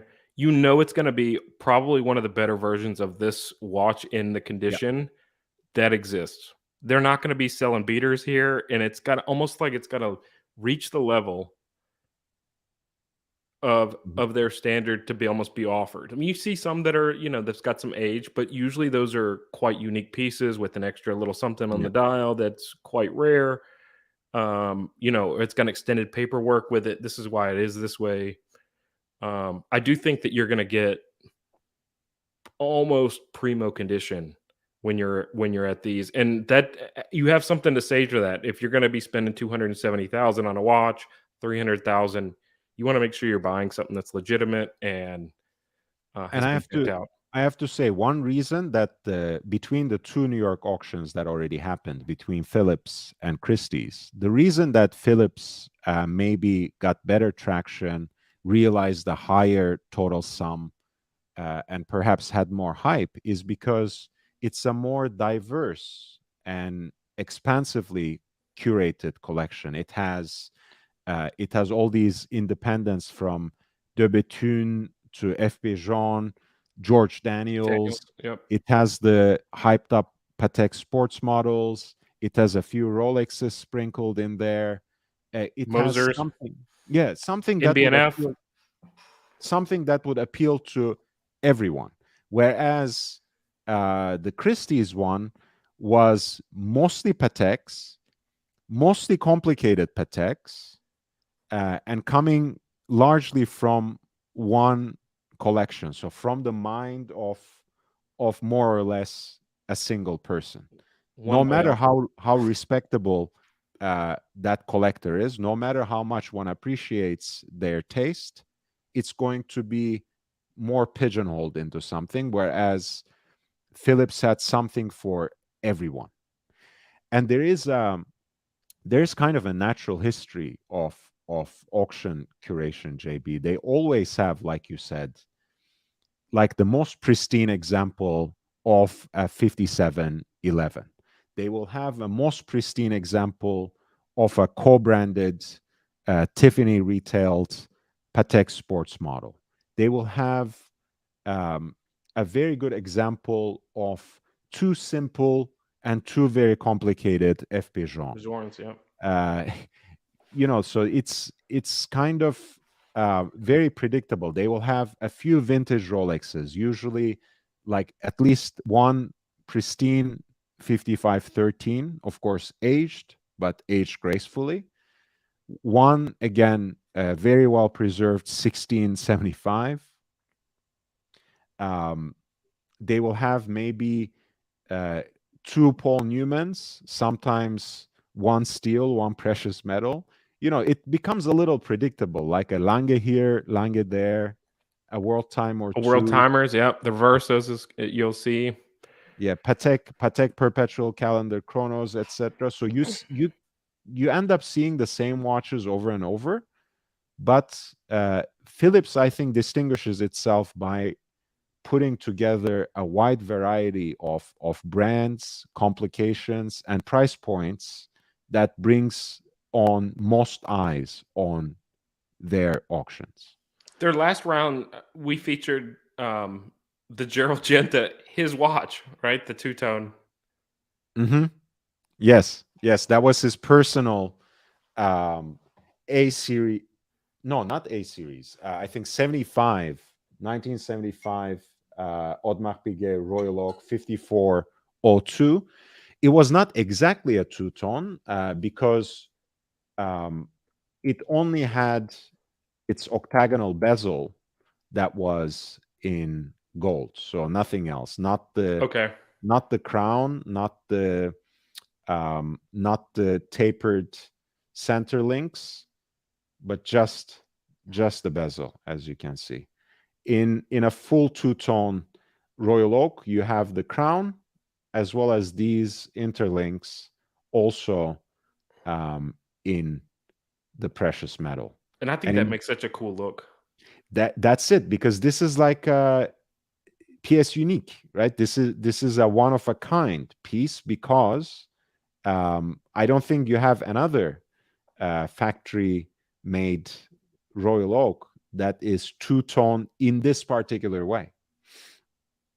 I think I need to talk to AP for a second. Can you please put the AP at the top? It looks so much better.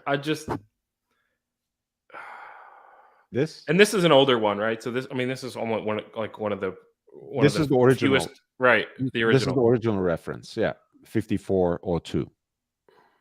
But when you see the white dial with the AP at the top, man, that it just sticks out. I think they should have that almost like the Rolex crown, and have that as the staple. I'm telling you, they only do it on like 15-20% of their watches, and for every one of them that I see it, I'm like, oh, that looks so much better than just those double markers they have up there at the top. Actually, you know what, JB, I will disagree. Here's why. I think they preserve that for reiterations, recreations of the original. So whenever they have the extra thin jumbo, they will put the AP as it was in the original at 6 o'clock. But everything else, unless there is some other reason, like seconds on the subdial or tourbillon or something like that, they usually do it the way you like. For example, let me see.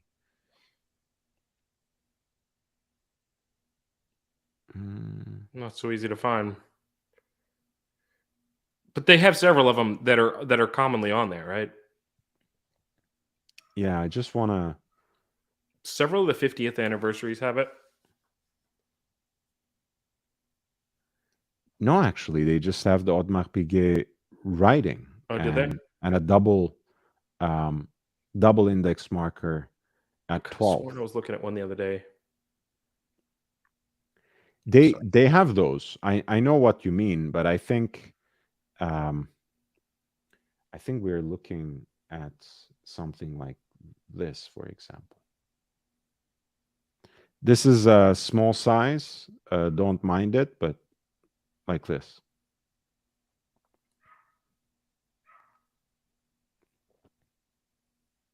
I don't know why it's slowing down. That's an interesting take too, is when it's the rose gold and the two-tone. I think that's kind of a cool look. Yeah, I like it. I also like their tantalum pink gold combo as well. I don't think they do it anymore, but that was one of their more popular two-tone combinations in the past. Where are the chronos? I'm missing. You see it sometimes in the 12 o'clock position though, and that's my favorite. And maybe they're older ones. I'm not as versed on AP. I'd love to get into them, but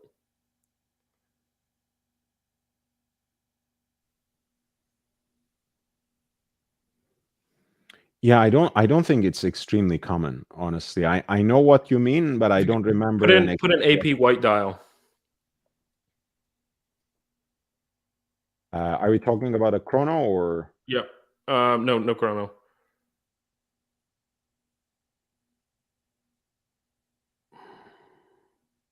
Maybe. All right. There we go. So if they had this like the Rolex crown that you see on every. This is the. Yeah, these are the 15400s, 15450. There we go. For example, 15300.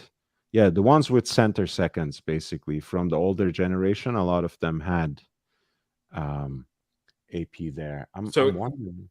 Go ahead. Your perfect preference is the double marker at 12 o'clock versus the AP at 12? Yeah, I would either, I mean, if it were up to me, I would, this is a good one, actually. Mid-size. This is a 36 millimeter case size. White dial, like you said. Steel. And it has the AP at 12. I don't mind this. I mean, I prefer the original combination, but this is fine as well. I think you're going overtime now, and it's getting late for me. Me too. Yeah, GB Volt, welcome back to the channel. We are actually closing, guys. Thank you for being here. Thank you for your support. Please upvote on your way out. Subscribe if you haven't. It's great to have your support. Help me reach 1,000 subscribers. So spread the word, share the link on other platforms, tell your flipping friends, as Watch Nicholas says. But until then, until I reach 1,000 subscribers and I get monetized, of course, I appreciate if you would consider a PayPal contribution at lordhellespontv@gmail.com, lordhellespontv@gmail.com. I also have a Cash App at $LHVVV, $LHVVV. And you can always reach this information in all the video descriptions. In either case, thank you all for being here. Thank you for being part of the panel, JB and Aussie Expat earlier. We had great conversations today. And thank you, everyone in the chat, for voting in the poll, for contributing to the conversation. The Mount Everest ascent of Tenzing Norgay and Sir Edmund Hillary won our little poll of the greatest achievement that involved a Rolex watch. It is really nice to be with you all. Again, I will see you at the same time tomorrow for the late show. But earlier in the day, we are going to talk about 1415 Heure Universelle, the Patek World Time, the first mass-produced reference, and how it was part of Gianni Agnelli's unique style. So stay tuned for that as well. Guys, good night, and I will see you in the next one. Great show, Lord. Thank you.